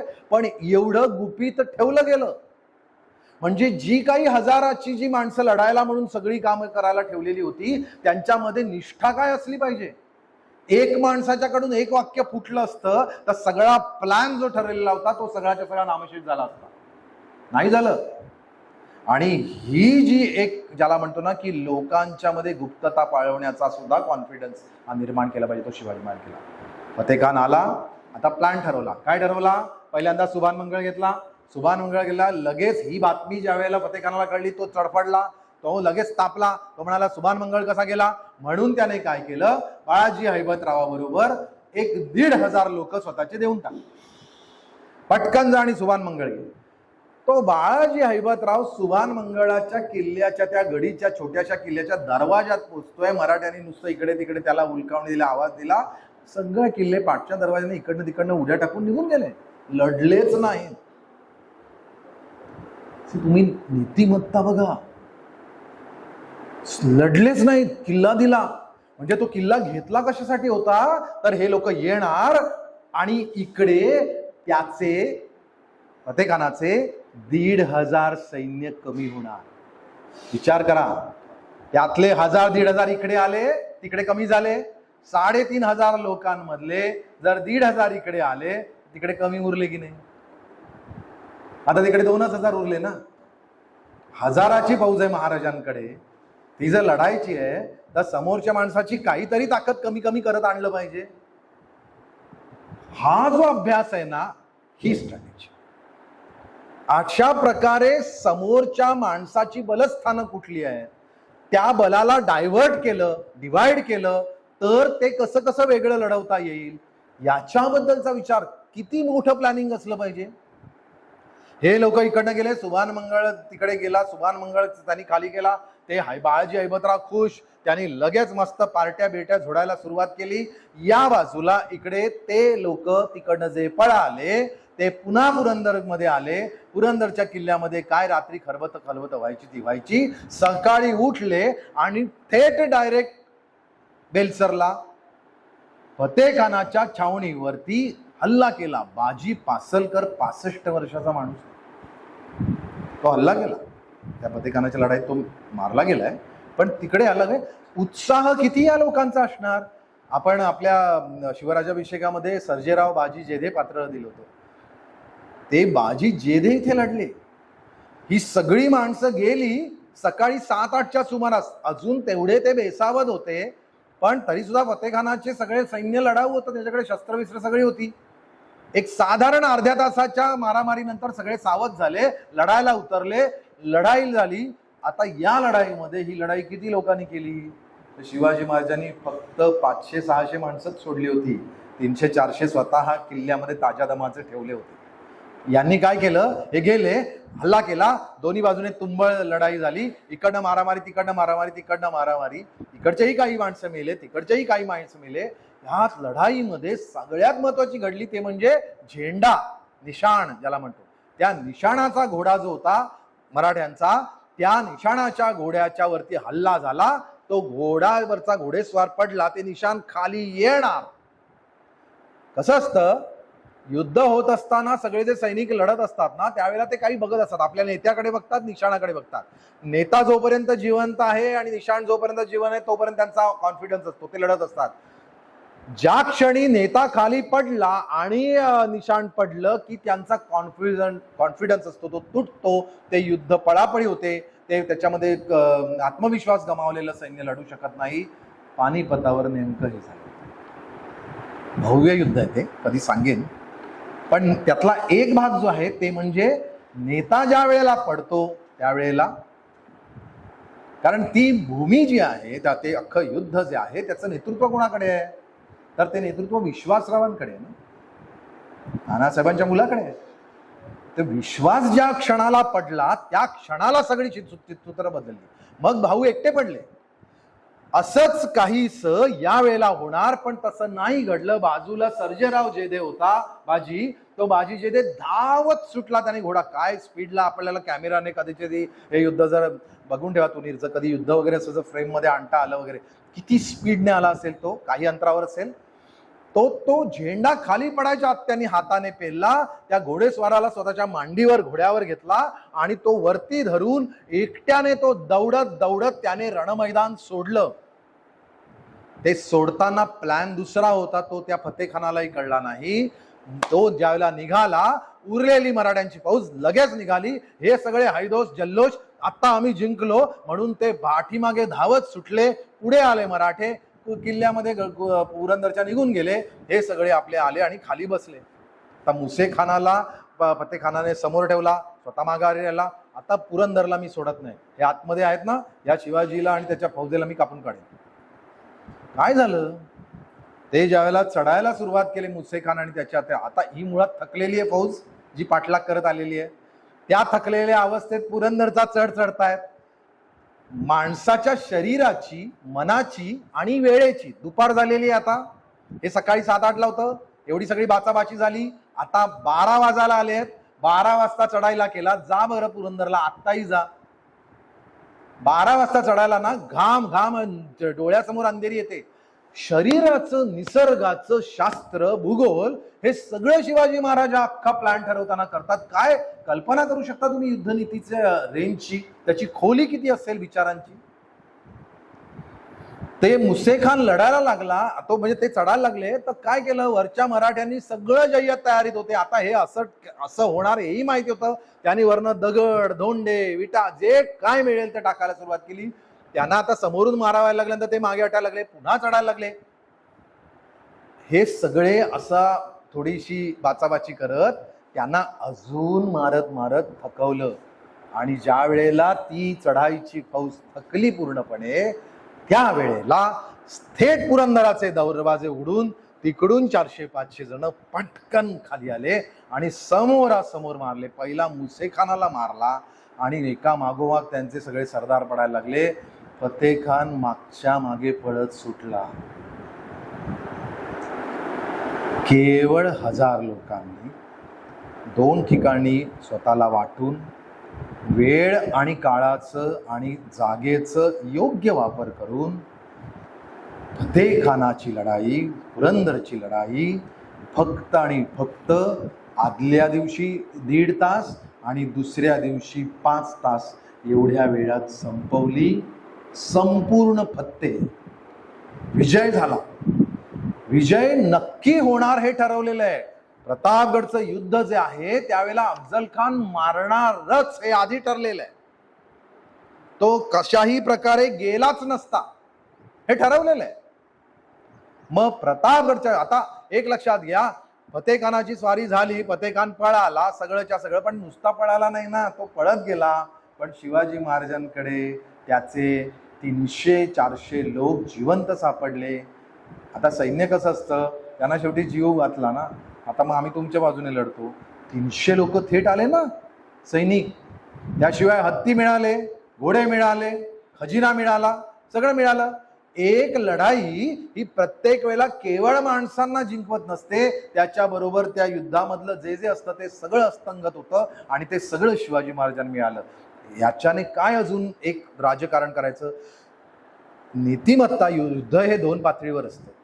एक असतं ते मैदानात आणि एक असतं ते मनात. गनिमाच्या मनातही आपल्याला लढाई खेळता येते, त्याच्या डोक्यात जाऊन खेळता येते आणि ते अधिक मोठं असतं.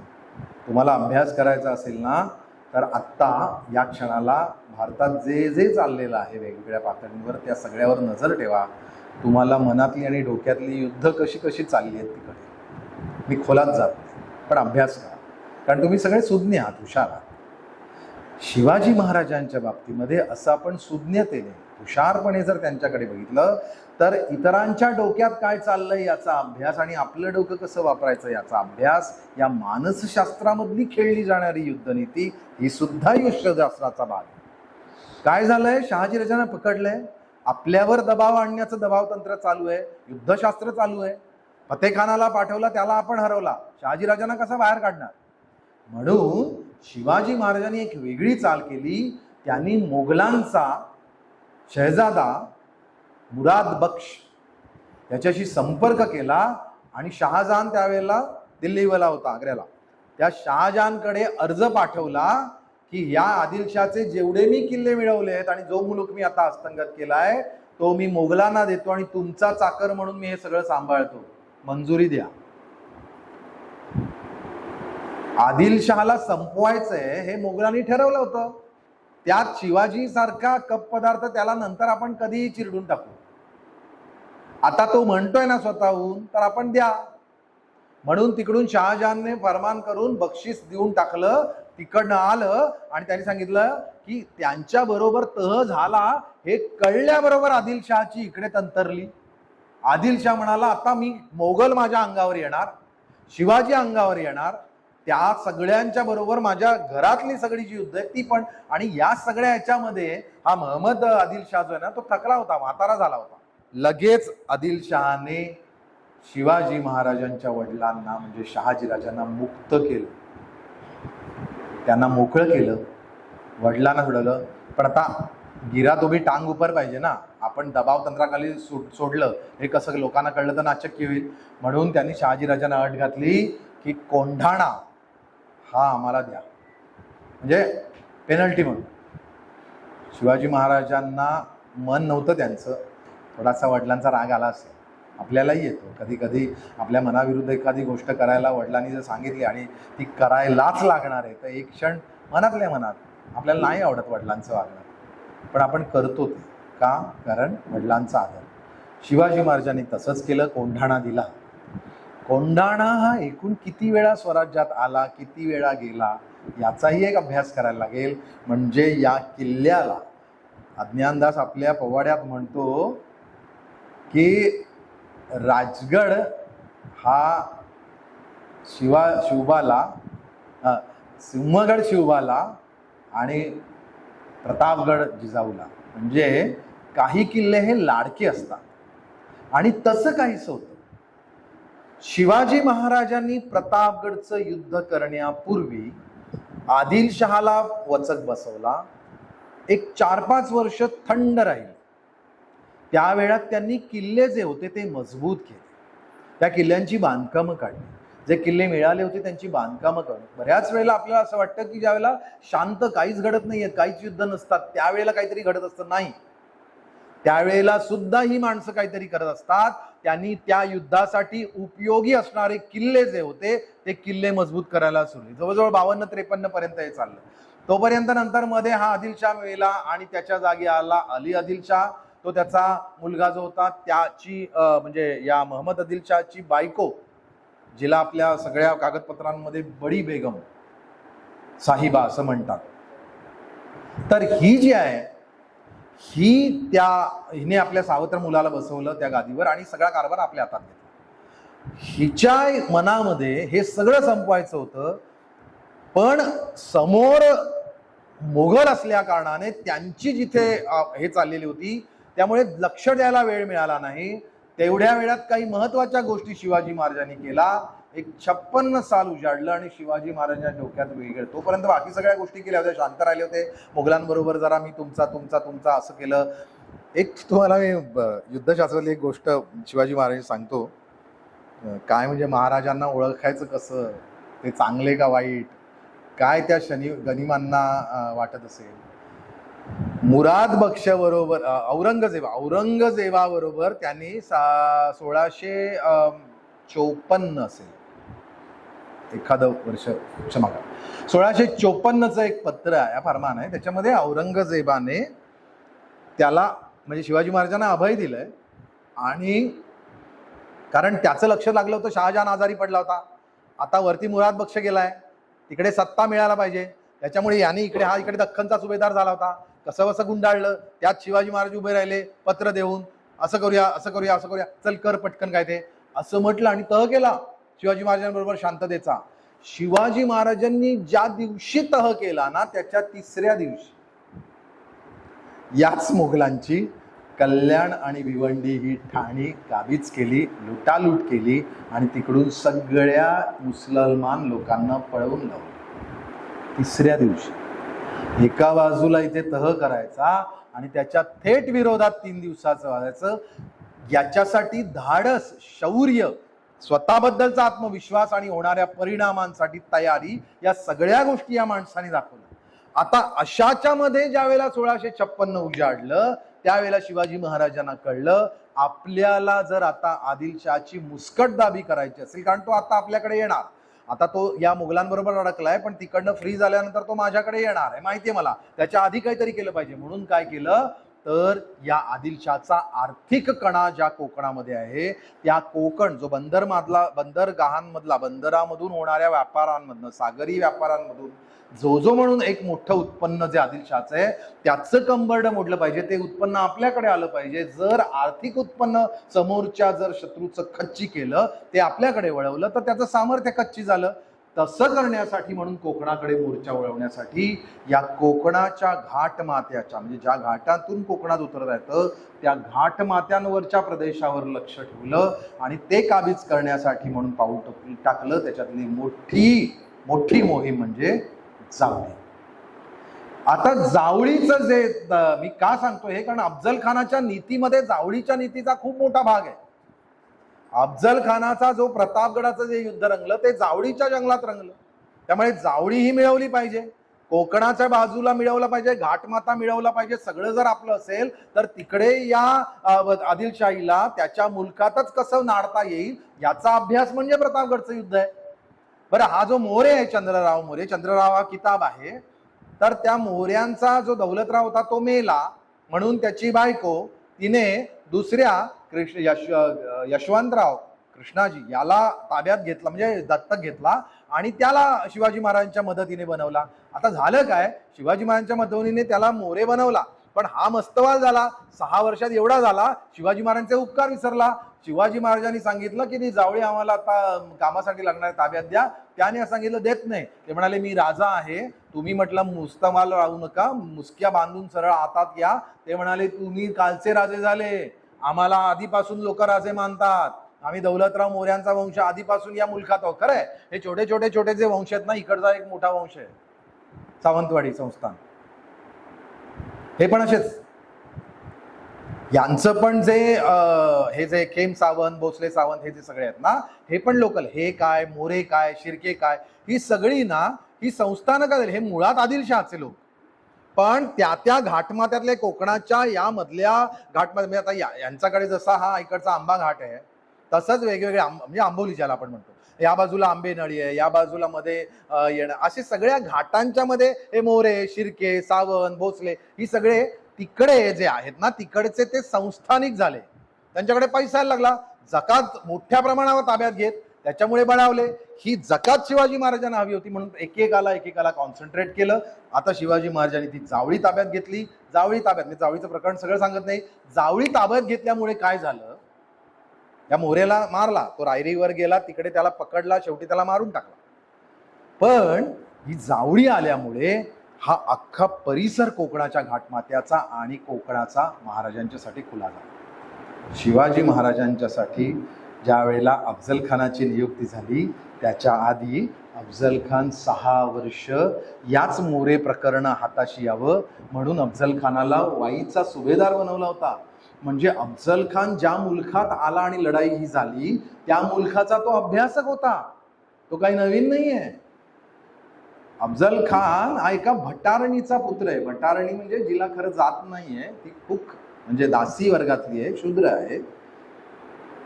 त्यामुळे अफजल खानच्या वडिलांचा काही अतापता नाहीये. एका भटारणीचा म्हणजे जेवण बनवणाऱ्या साध्या दासी बाईचा मुलगा आहे.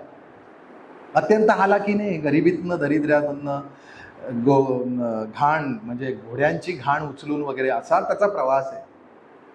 तो मुलगा 12 वर्षाचा असताना तो थेट पागेचा प्रमुख होतो, घोड्यांच्या पागेचा प्रमुख होतो. आणि 14 वर्षाचा असताना तो एक मोठी लढाई जिंकतो.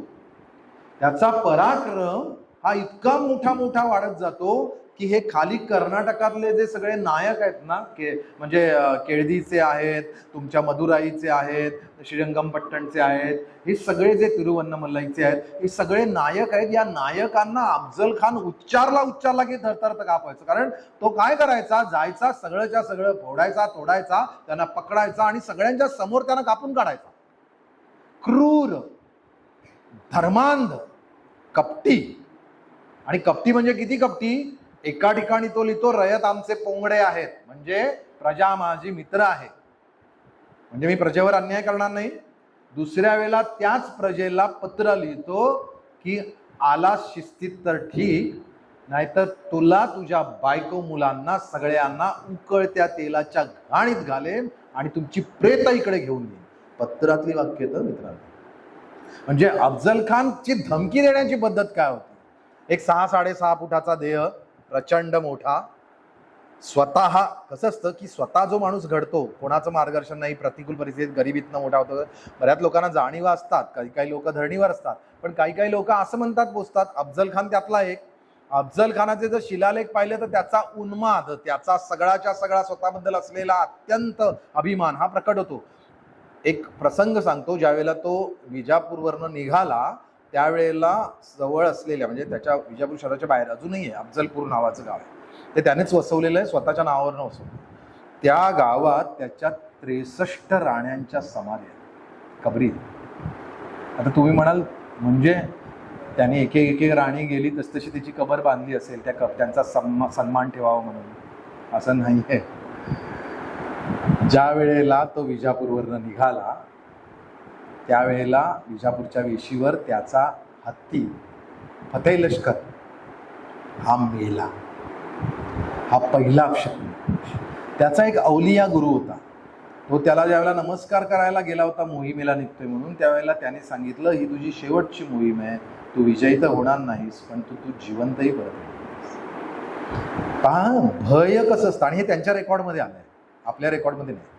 भय कसं निर्माण झालं अफजल खान. अफजल खान वर्ण सगळा होता, पण आतमध्ये कुठेतरी हुरहुर निर्माण झालेली होती. अशा वेळेला आपल्या बायकांना त्यांनी 14 दिवस तो त्या बायकांबरोबर राहिला. त्यांच्याबरोबर काय जे सुख भोगायचं ते त्यांनी भोगलं. आणि त्यानंतर त्याने या प्रत्येक स्त्रीला स्वतःच्या हाताने मारलं. स्वतःच्या बायकांना स्वतःच्या हाताने मारलं. 63 बायकांना मारलं आणि त्यांच्या कबरी स्वतः बांधल्या. आपल्या बायकांची कबर प्रेमाने बांधणं वेगळं आणि त्यांना मारणं आणि ते मारून त्यांची बांधणं स्वतःच्या हाताने, यातला कपटीपणा बघा, क्रौर्य बघा. म्हणजे तुम्हाला कळेल की अशा माणसाची जर शिवाजी महाराज मी मुद्दामून एका सांगितलं, शिवाजी महाराज कोणाची भेट घेणार आहेत? अशा माणसाची ज्याचं क्रौर्य हे आसमंतापर्यंत आहे, त्याचा उन्माद अहंकार आसमंतापर्यंत, त्याचं बळ शौर्य हे सुद्धा आसमंतापर्यंत. अशा अफजल खान येतो आहे म्हटल्यानंतर शिवाजी महाराजांनी 2 वर्षापूर्वी जावळी घेतली, तिथे प्रतापगड बांधला आणि त्या प्रतापगडाच्या वरती मी याला खेचेन आणि हे युद्ध जिंकेन याचं प्लॅनिंग चालू केलं. तो ज्या वेळेला विजापूर सोडलं त्याने, त्याच वेळेला शिवाजी महाराजांची योजना चालू झाली. काय काय काय काय योजने घेतलं. जसं अफजल खानाची योजना चालू झाली, तो निघाला, त्याने पहिल्यांदा तुळजापुरावर हल्ला केला. का? कारण तुळजापूर भवानी सगळ्या मराठ्यांचं कुलदैवत, महाराजांचं कुलदैवत. लोकांचा जर आत्मविश्वास ठेचायचा असेल तर त्यांच्या दैवताला त्रास द्यायचा. आपलं देवच रक्षण करू शकला नाही. आज काय चाललंय बघा. आम्ही अयोध्येमध्ये भांडून भांडून इतका प्रचंड लढा देऊन 500 वर्षानंतर आमच्या रामरायाला तिकडे प्रस्थापित केला. जे काय वाईट असेल आजूबाजूला झालं, त्याच्यामध्ये चोरी लुटमारी दरोडे काय झाले असतील ते त्याच्यामधल्या मी याच्यात ते कोणी केले ते त्यांना सगळे, ज्यांनी कोणी केले ते कोणी असू देत, त्यांना सगळ्यांना शासन व्हावं. पण लोकांनी रामालाच आत्ता नावं ठेवायला सुरुवात केली. पहा राम पण नाही. आता तर आमचा एक कोणतरी लाडका ते काहीतरी सीतापती आणि नीतापती वगैरे असलं काहीतरी फालतू बोलून गेला. लोकांच्या हजारो करोडो लोकांच्या हृदयात जे दैवत स्थापलेलं आहे त्याच्याबद्दल काहीही उठावं आणि बोलावं, हे तुम्ही तुमच्या व्यक्तित्वाचं हे प्रदर्शन नसतं, तर तुम्ही हजारो वर्षांच्या भारतीय संस्कृतीला एक कुठेतरी कलंकित करायचा तुमचा अत्यंत, ज्याला आपण म्हणूया की फुसका असा प्रयत्न करता आणि त्याची कीव येते. राम कधीच लहान होणार नाही, राम कधीच आमच्या मनातनं जाणार नाही, पण रावण हे माजलेले आहेत म्हणून पुन्हा रामाची गरज लागणार आहे हे आपल्याला लक्षात घेणं आहे. शिवाजी महाराजांनी रावण अफजल खानात पाहिला म्हणून स्वतःला राम व्हायला लागला आणि धनुर्धारण केलं. युद्ध का करायचं? त्याचं पहिलं शास्त्र आहे की लोकांच्या कल्याणासाठी जे जे रावण निर्माण होणार आहेत त्यांची जर एक एक मुंडकी जर उडवून दाही मुंडकी उडवून त्यांना नष्ट करून त्यांना जर संपवणार असाल तर आणि तरच लोक कल्याण होणार असेल तर होय ते युद्ध केलेच पाहिजे. शिवाजी महाराजांनी म्हणून युद्ध केलं. युद्धाचं शास्त्रामधलं लोककल्याणासाठी केलं, हा त्याचं कारण भाव आहे. आता याच्यामध्ये शिवाजी महाराजांनी अफजल खान येतोय म्हटल्यानंतर प्रतापगडावरती युद्ध खेळायचं हे प्लॅनिंग ठरवलं. प्रतापगड जाऊन या, मी तुम्हाला काहीतरी म्हटलं, आता लवकरात लवकर काहीतरी बघा, मी म्हणतो असं, ते बऱ्याच वेळेला तिकडचे कार्यकर्ते ठरवल्यानंतरच ते शक्य होतं. सरांनी पण कधीतरी सांगितलं, आमच्या मुलांना पण दाखव जाईन.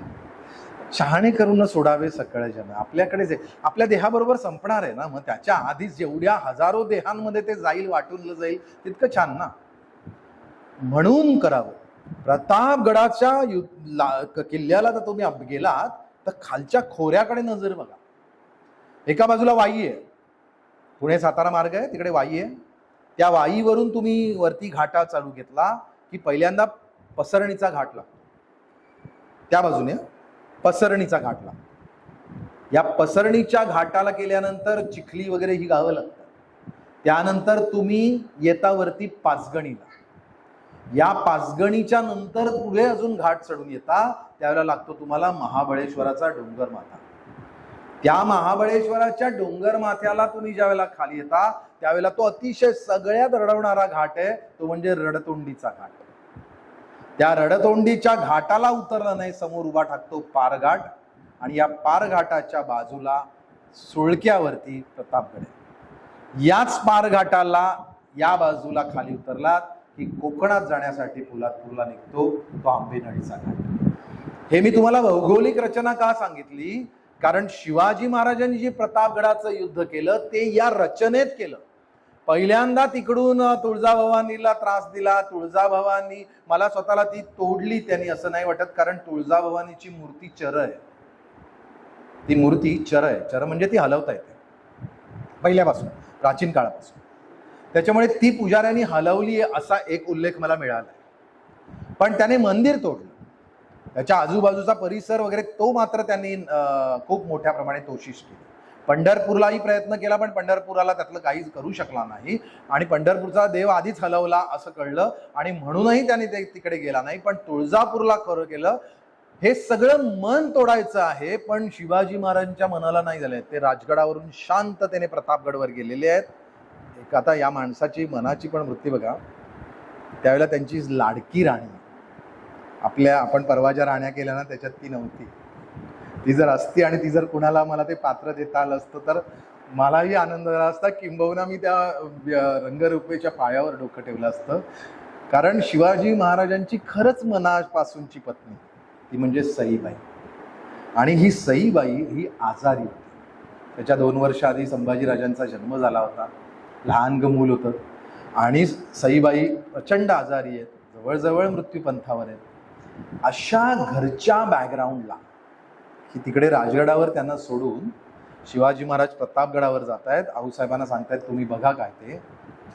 आणि ते प्रतापगडचं युद्ध होण्याच्या आधी, म्हणजे तो अफजल खान येण्याच्या आधी सईबाई गेल्या. म्हणजे आपली पत्नी गेली, तिला आपल्याला अग्नी देता आला नाही, तिचं शेवटचं दर्शनही घेता आलं नाही.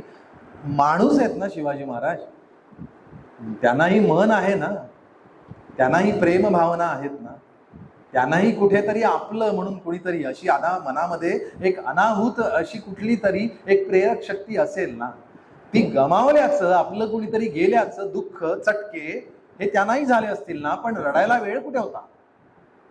त्यांनी जेमतेम ते 13व्याची कर्म सगळी उरकली प्रतापगडावर, आणि त्यांनी पहिलं पत्र आणि सगळी मोहीम हाताशी घेतली. आणि कृष्णाजी भास्कर हा अफजल खानाचा वकील होता, त्याच्याशी संपर्क साधला, आणि स्वतःच्या इकडे गोपीनाथ पंत बोकील नावाचा शहाजीराजांचा एक अत्यंत विश्वासू असा ब्राह्मण पंडित याला जबरदस्त अशी युक्ती वापरण्यासाठी नियुक्त केला.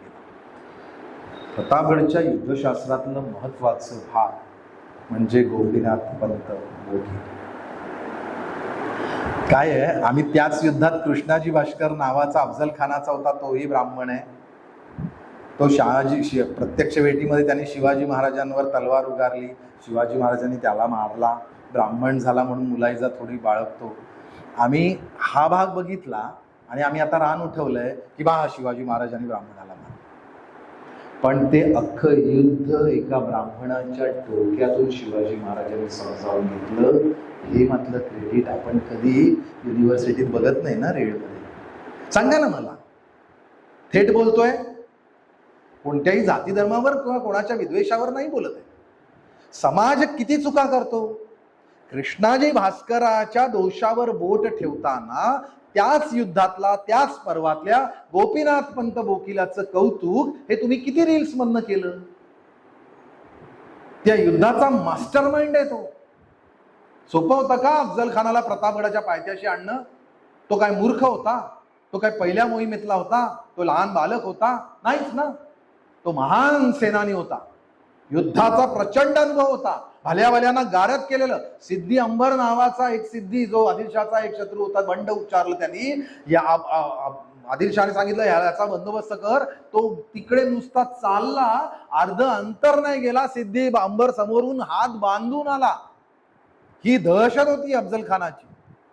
अशा माणसाला, ज्याची बुद्धिमत्ता प्रचंड तीव्र आहे, अशा माणसाच्या बुद्धीचा भेद करणं हे सोपं आहे का?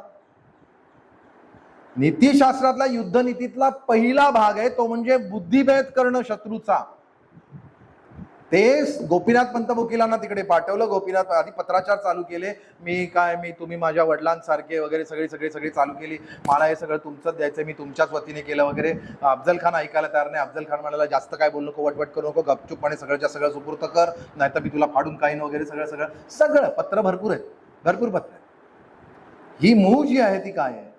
गोपीनाथ पंत वकिलांना ज्यावेळेला अफजल खानाच्या वाईच्या तळावर पाठवलं, त्यावेळेला गोपीनाथ पंत वकील जात असताना त्यांच्या आजूबाजूला आपल्याला माहीत नसलेला एक माणूस आणि त्याची लोक वावरत होती, आणि तो कुठल्याही कागदपत्रात आलेला नाहीये, ते म्हणजे बहिर्जी नाईक. हे गोपीनाथ पंत वकिलांच्या कुठल्या ना कुठल्या आजूबाजूच्या लोकांच्या वेशात हे ते सगळ्या करत त्या मार्गापर्यंत जाईपर्यंत त्या युद्धाचं प्लॅनिंग या लोकांनी ठरवून टाकलं. का? कारण प्रतापगडाच्या पासून ते वाईपर्यंत जाताना ज्या ज्या घाटांवरती, जंगलांमध्ये हे युद्ध खेळेल, त्या कुठल्या ठिकाणी काय काय करायचंय हे ठरवलं, आणि तेच गोपीनाथ पंत वकिलांनी कळवलं. म्हणजे गोपीनाथ पंत वकिलांना सुद्धा मदत करणारा माणूस हा सुद्धा शिवाजी महाराजांचा हेर खात्यातला होता. ज्या वेळेला गोपीनाथ पंत वकील अफजल खानाच्या पाशी पोहोचले, त्यावेळेला त्या ठिकाणी काय केलं? अफजल खान म्हणाला की बाबा नाही, त्याला गपचूपपणे इकडे यायला लागेल. ठीक आहे, तो बोलतोय वगैरे, मला शरण आलाय, हे आलाय, ते आलाय, यायला पाहिजे इथे त्याने. गोपीनाथ पंत वकील, तुम्ही सगळ्यांनी अभिनय, मला वाटतं गोपीनाथ पंत वकील आज असते तर मी त्यांना सांगितलं, त्यांना अभिनय पण शिकवला. सक्ताना अभिनय काय असेल माणसाचा, समोरच्या माणसाला कळू नये असा. त्यांनी सांगितलं शक्यच नाही, महाराज येणारच नाही. ते घाबरले तितके. तुम्हीच मोठे, तुम्हालाच जायला लागेल. मोठ्या माणसाने आपल्याला समजून घ्यायला लागतं. लहान मुलं चुका करतात. म्हणजे एका बाजूला असं बोलायचं, दुसऱ्या बाजूला महाराज एवढे घाबरलेत, काय बोलूच नका, मला सांगूच नका, तुम्ही त्यांना घेऊन या. होणारच नाही, शक्यच नाही, माझ्या कक्षेच्या बाहेर. ते प्रचंड घाबरलेत. मी रोज नुसता अफजल खान शब्द काढला तरी त्यांना घाम सुटतो. बरं, ही सगळी मखालशी केली. त्याच्या तळावरती जे जवळजवळ आठवडा दीड आठवडाभर राहिले, रोज बोलत होते, कन्व्हिन्स करत होते, त्याच्या लोकांना सांगत होते. या दीड आठवड्यामध्ये या माणसाची नजर काय फिरत होती माहितीये? त्याच्या सैन्यामध्ये नक्की काय काय आहे, कोण कोण आहे, कोणाकोणाच्या मनामध्ये काय आहे, कोणाच्या मनामध्ये कॉन्फिडन्स आहे, कोणाच्या मध्ये शंका आहे, कोण घाबरलेला आहे, सगळं बघत होते. कोण थांबेल, कोण नाही थांबेल, कोण कुठे गेला, तो काय अवस्थेत आहे, सगळ्याचं मानसशास्त्र गोपीनाथ पंत वकिलांनी घेतलं. आणि ते सगळं घेऊन इथे पोचले. आणि महाराजांना त्यांनी पहिलं वाक्य सांगितलं, जे बखरीमध्ये आलेलं आहे, की राजे, एकांगी अफजल खान मारावा आणि वाई पावे तो लढावे, यश आपले आहे. शिवाजी महाराजांनी नक्की प्लॅन काय करायचा याचं थेट शब्दात त्यांनी वर्णन केलं. अफजल खानाला एकांगी मारू शकणार तुम्ही मारणार त्याला, ते मारा, म्हणजे एकटाच मारा. आणि त्याच्यानंतर एवढ्या घाटात सगळं युद्ध आपण करू, ते युद्धाचं तंत्रज्ञान, नीती आत्ताच प्लॅनिंग, स्ट्रॅटेजी ठरवूया. कामाला लागूया. यश आपले म्हणजे ते असू दे त्याचं 25,000चं सैन्य, आपण 5-7 हजार लोक त्याला बरोबर संपवूया. आता हा न लढणारा माणूस आहे बघा, लक्षात ठेवा. युद्धनीतीतला अजून एक लगेच तुम्हाला देतो. शिवाजी महाराजांच्या आजूबाजूला अशी डोकी होती जी लढली नाहीत ऐन सैन्यात मैदानावर, पण त्यांनी ते लढाई कशी होईल हे मात्र जे ठरवलं, त्याचं प्लॅनिंग ठरवलं, ते पेपरावर ठरवलं. These are called officers, they are not generals. ते ऍडमिनिस्ट्रेटिव्ह बघतात, ते फडावर असतात, पण ते नेमकं सांगतात कुठल्या ठिकाणी काय होईल.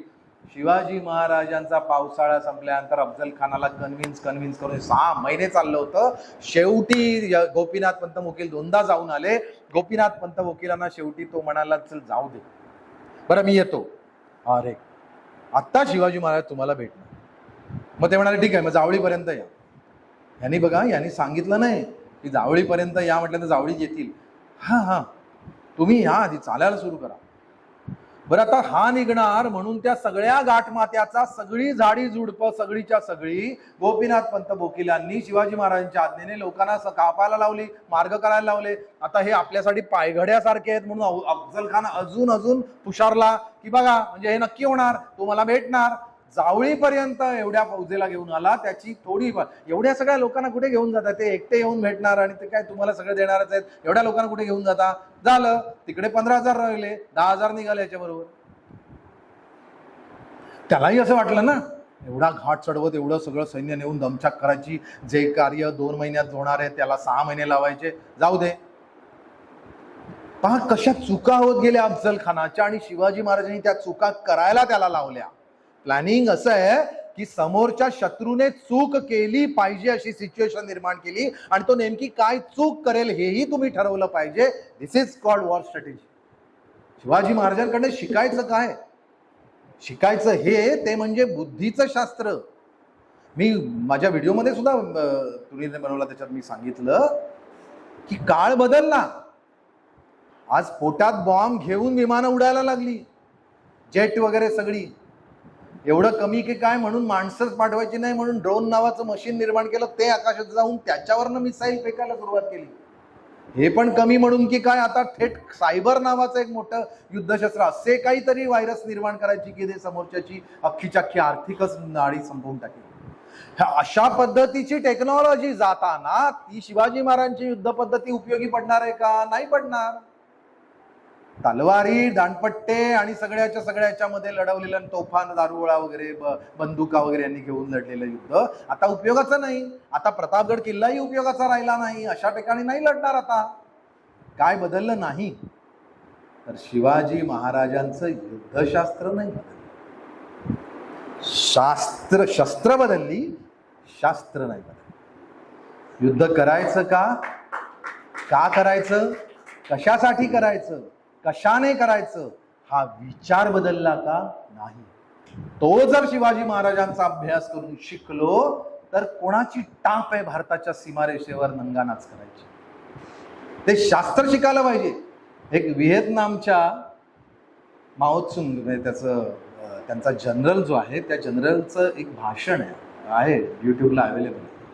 त्याच्यात त्या व्हिएतनामने थेट सांगितलं, त्यांचं आधी जे युद्ध होतं ना, ते नंतर आधी त्या सगळ्या अमेरिकन बरोबर ज्यावेळेला चालू लागलं, आणि त्या अमेरिकन लोकांनी ज्यावेळेला त्या व्हिएतनाम नावाचा छोटा देश आहे, त्या व्हिएतनाम देशाबरोबर ज्यावेळेला युद्ध एवढ्या अमेरिकेने करायला चालू केलं, ते संपवायचंच होतं त्यांना. व्हिएतनाम संपवायचं होतं, गळ्यात घालायचं होतं. या व्हिएतनामच्या लोकांनी त्या एवढ्या छोट्याशा देशांनी एवढ्या मोठ्या अमेरिकन लोकांना हरवलं.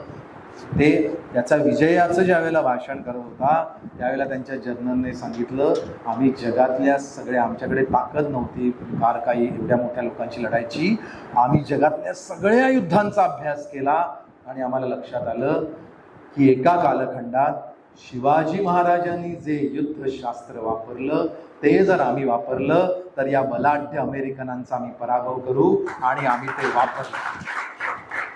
जगाच्या पाठीवर व्हिएतनाम सारखा देश सांगतो की शिवाजी महाराजांचं शास्त्र हे जगातल्या युद्धशास्त्रांमधलं सर्वोच्च शास्त्र आहे, तर आपल्याला शिकायला पाहिजे. विद्यापीठांमध्ये शिवाजी महाराजांचं युद्धशास्त्र नावाचा एक पूर्ण विषय असायला हवा, असं माझं मत आहे.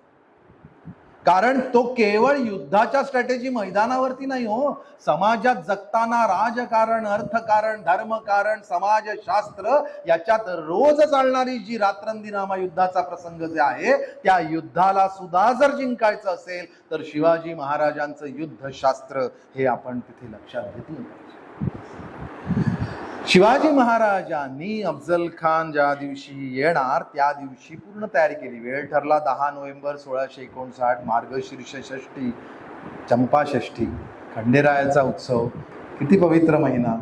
आणि ज्याने युद्धशास्त्र आपल्या बोटावरच फिरवलं, ज्याने, त्या भगवंताच्या महिन्यामध्ये शिवाजी महाराजांनी षष्ठीला मुहूर्त निवडला.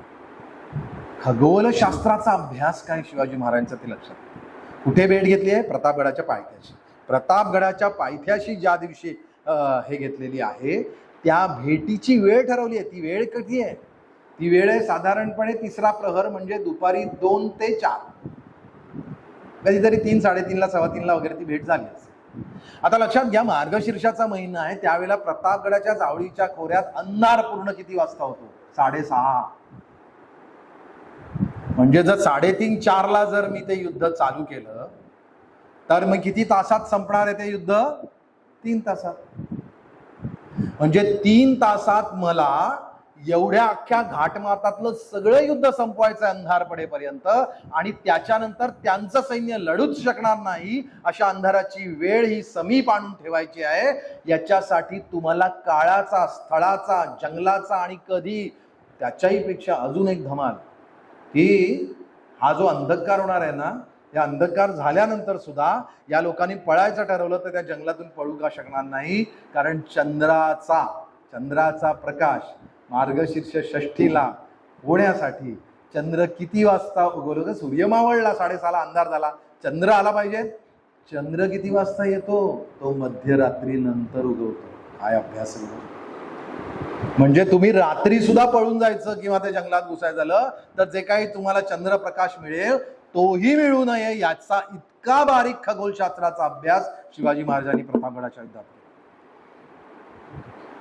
बरं, आता हे गोपीनाथपंत बोकील ते काय शहाणे म्हणजे शहाणे किती असावे? आपण मजेत म्हणतो ब्राह्मणांना शहाणे आहेत लोक, पण कधी कधी त्यांचं शहाणपण हे वेगळ्या अर्थाने खरं ठरतं. त्यांनी काय केलं, ज्या वेळेला तो जावळीत आला, त्या जावळीत आल्यानंतर त्याला सगळं सैन्य पसरायला दिलं. तिथून ज्या वेळेला त्याला रडतोंडी घाटाला आता ज्या वेळेला येणार आणि रडतोंडी घाटाला रड येणार त्यावेळेला त्यांनी बोलायला गेली, केवढं सैन्य घेऊन चाललंय, एवढ्या घाटामध्ये काय गरज आहे का? काय म्हणजे कसं खाऊन साहेब तुम्ही करताय?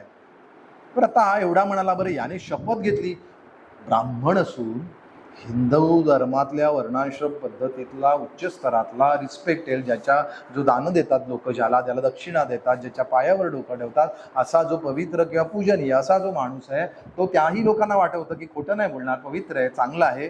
या गोपीनाथ पंत बोकीलांना म्हणजे ते काय जातीचे ब्राह्मण असले पाहिजेत, यांना सांगितलं या शंकरावरती, लिंगावरती हात ठेव आणि त्याच्यावरचा बेल उचल आणि सांग, शिवाजीच्या मनात मला जराही इजा करायचा हेतू नाही ना, तो सगळं मला देणार ना. 1 सेकंद पण नाही लागला. काय खान साहेब, उचललं शंकरावरचा बेल. घाबरले महाराज, असं काय करणार. घेतली शपथ, शिवशंभो.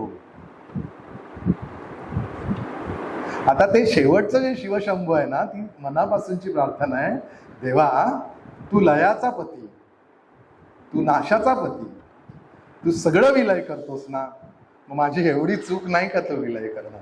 शिवशंभू. आणि खरंच त्या शंभूने, त्या शिवासाठी, या शिवाने ही चूक गोपीनाथपंत बोकीलाची माफ केली. नीतीमधलं एक महत्वाचं काय आहे की चांगल्यासाठी 100 वेळा वाईट करायला लागलं ते सहज केलं पाहिजे, पण त्याच्या मागची भूमिका ही मात्र चांगलीच असली पाहिजे. ती गोपीनाथ पंत बोकीलांची. निघाले रडतोंडीच्या घाटात, थोड्या लोकांना थांबवलं, जावळीपाशी थांबवलं. रडतोंडीच्या घाटात ना आता किती लोक आले वरती? ते आले वरती, किती आले? फक्त 1, 2, 3, 4 हजार आले. 3-4 हजार लोक आल्यानंतर ते पुढे आले, पारघाटावर आले. आता पारघाटाच्या इकडे थांबणार आणि आता पुढे भेटीला जाणार. सगळं सैन्य इकडेच थांबणार. निघाले, आता तिकडे शामियानापर्यंत पोहोचणार. दिवस आला, निघाले सकाळी ज्या वेळेला 10-11 वाजता. लगेच गोपीनाथ पंत बोकीलांनी आधी काही म्हटलं नाही. एवढ्या सगळ्या 1500 लोक, हे काय तहात ठरलं नव्हतं. तहात ठरलं होतं सशस्त्र भेट घ्यायची, एकट्याने भेट घ्यायची. बरोबर दोघांचे एक वकील असतील, 2 अंगरक्षक असतील आणि 10 शस्त्रधारी हे तुमच्या सेवेला असतील, जे तुमच्यापासून बाणाच्या टप्प्यात म्हणजे फुटांच्या बाबतीत बोलतो 100 फुटावर असते.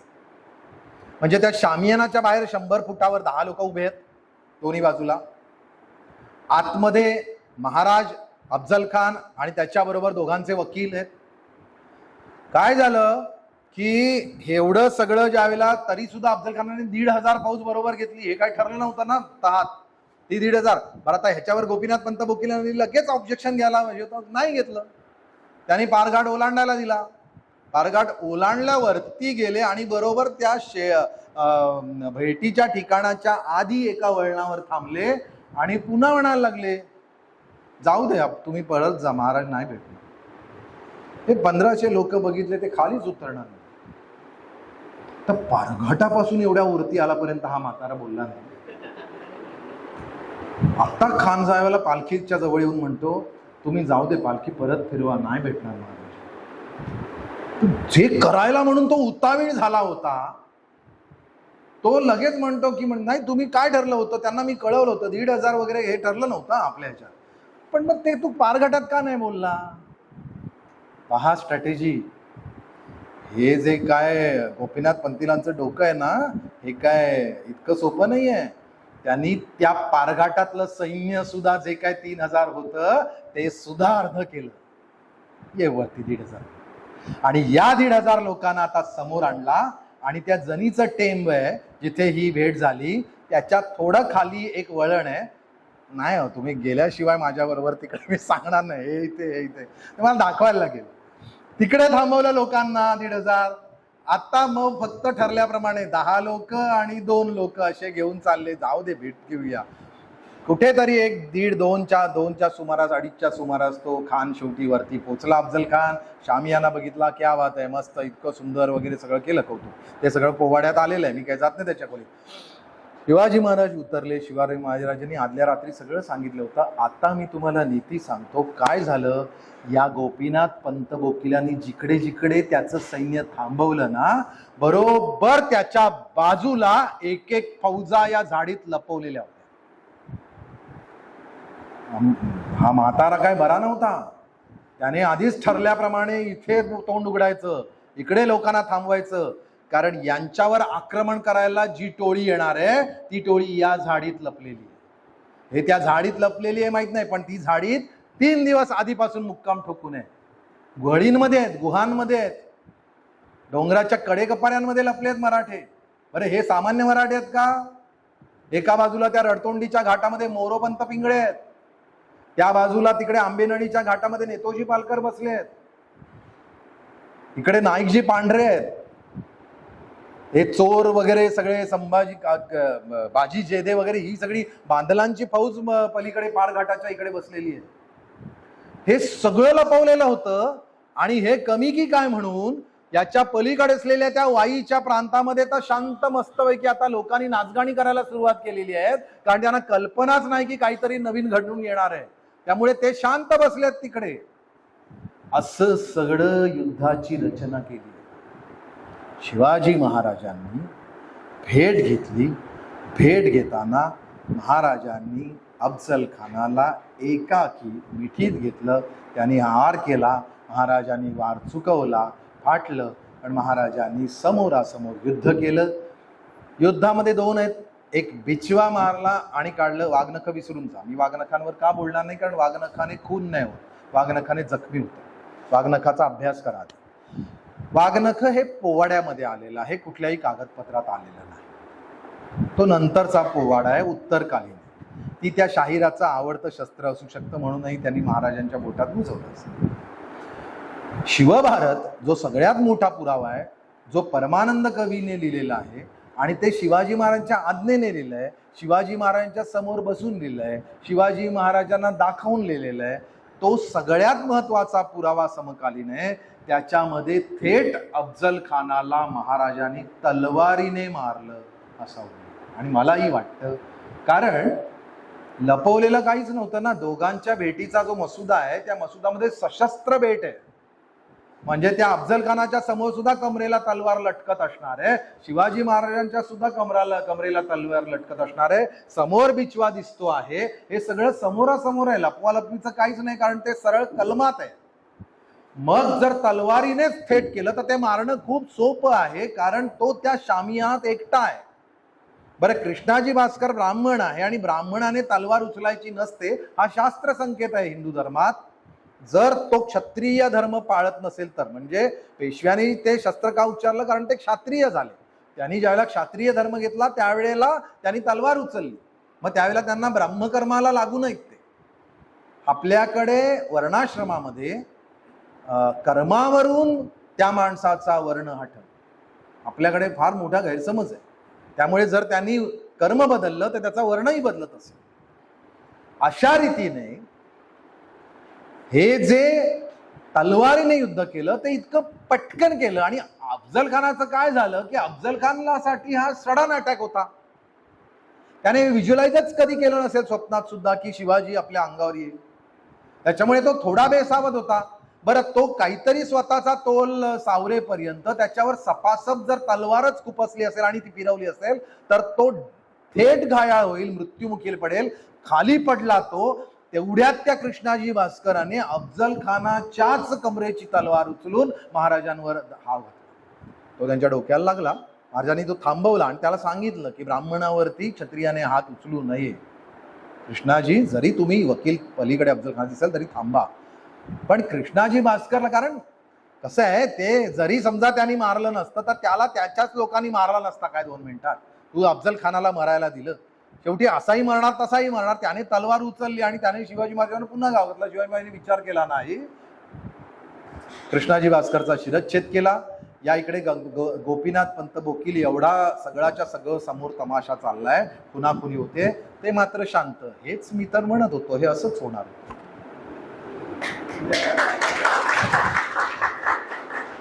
आपलं हे ना, कसं सांगू तुम्हाला, मी आदला दिवस इकडे ना, अख्खा आदला दिवस तुमच्या बरोबर सतत बोलत होतो. इतका बोललो की सकाळी 10 वाजल्यापासून रात्रीपर्यंत बोलल्यानंतर 12 वाजता शेवटी माझी सगळी रया गेली.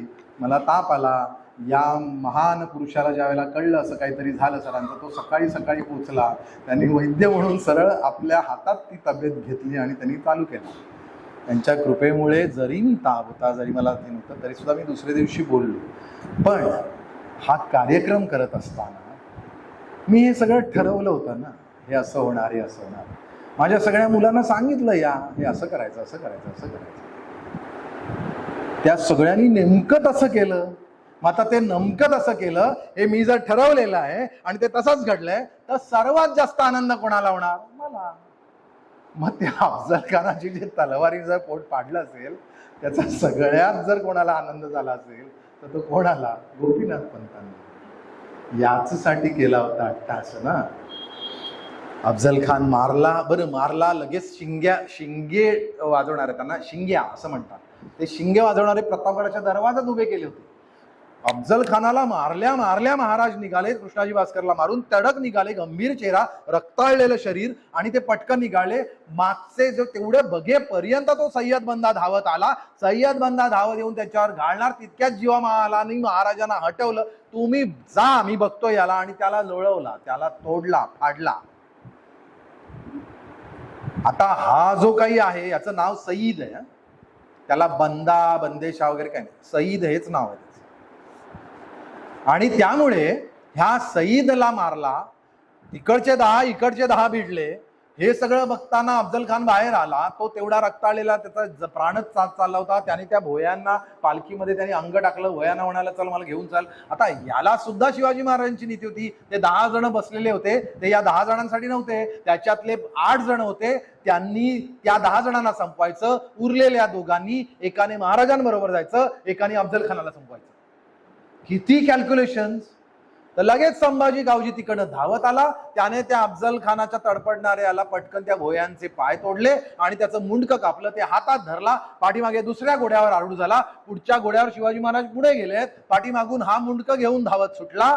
बघता बघता त्या जनीचं टेम संपलं. तिकडचं लढाई संपली. बरं, आता त्याच्यावर चाललेल्या खालच्या लोकांना काही कळलंच नाही. काहीतरी घडतंय म्हणून नीट बघायला जात आहेत. तर हे वरचे सगळे लोक, म्हणजे उरलेले जवळजवळ 20 लोक, आजूबाजूच्या ज्या जणांच्या टेंबाच्या पाठीमागच्या घळीमध्ये हे तुमचे बाजी जेदे वगैरे ही सगळी मंडळी, बांदलांची फौज, ही सगळी 50 लोक होती. ती पटकन वर आली. आता ही सगळ्या लोकांनी याच्यावर आक्रमण केलं. हे 1,500 लोक जे आहेत, या 1,500 लोकांवरनं मागच्या बाजूला पारघाटावर आहेत, त्यांनी यांच्यावर हल्ला केला. वरच्यानी हल्ला केला. पारघाटाला रडतोंडीवरनं हल्ला झाला.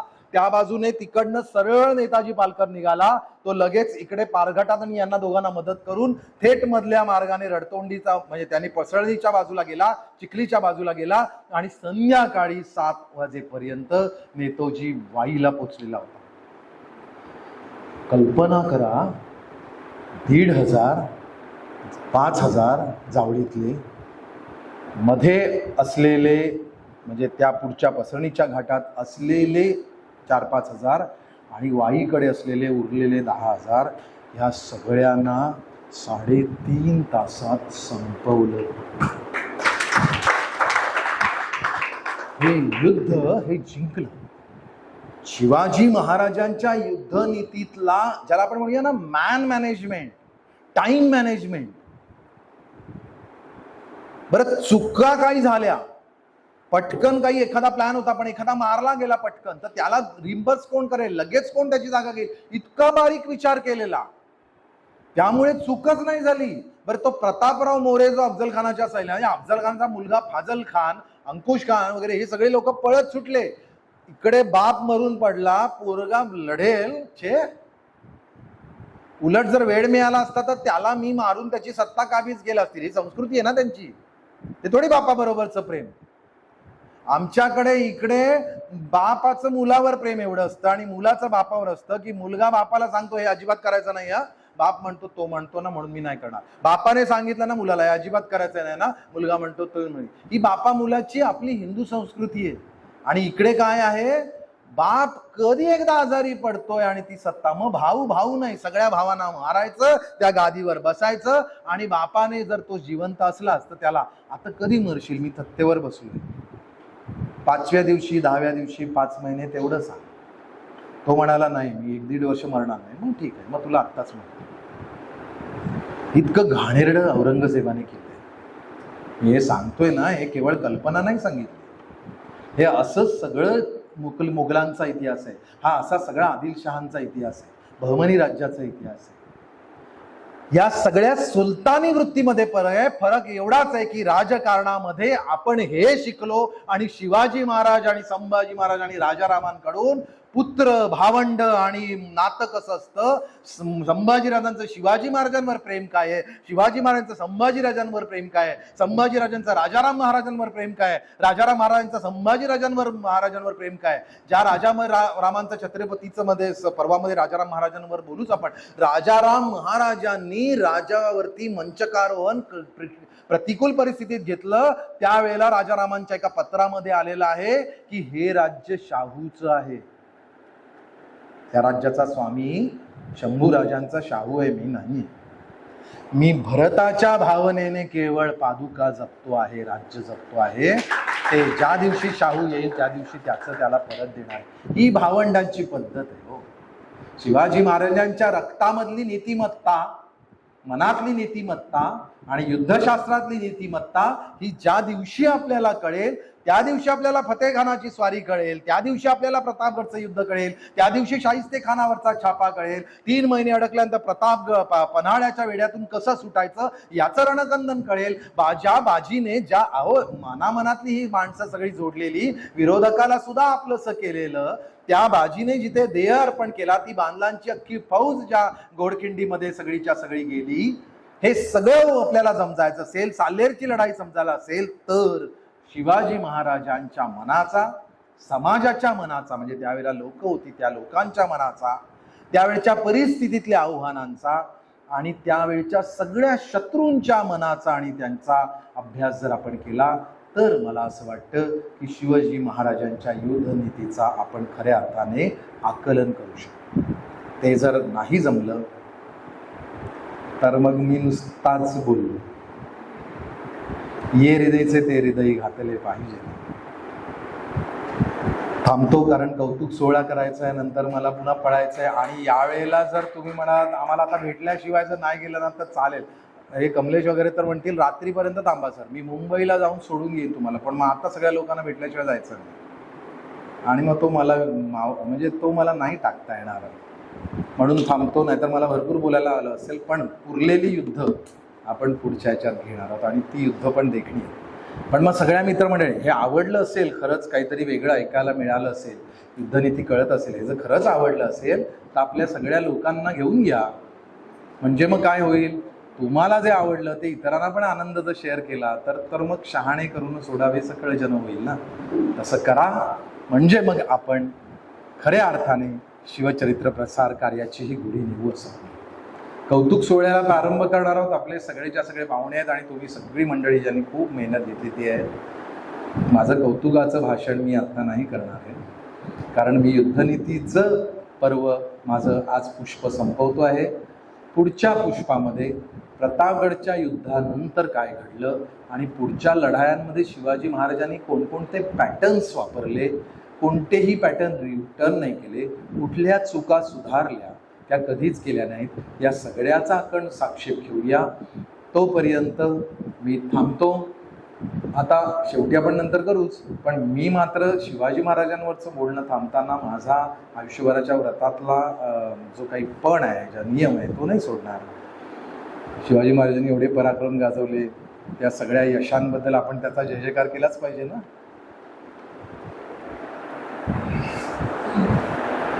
महाराज प्रौढ प्रताप पुरंदर क्षत्रिय कुलावतंस सिंहासनाधीश्वर महाराजाधिराज राजा शिव छत्रपती महाराज की भारत माता की वंदे वंदे वंदे. धन्यवाद.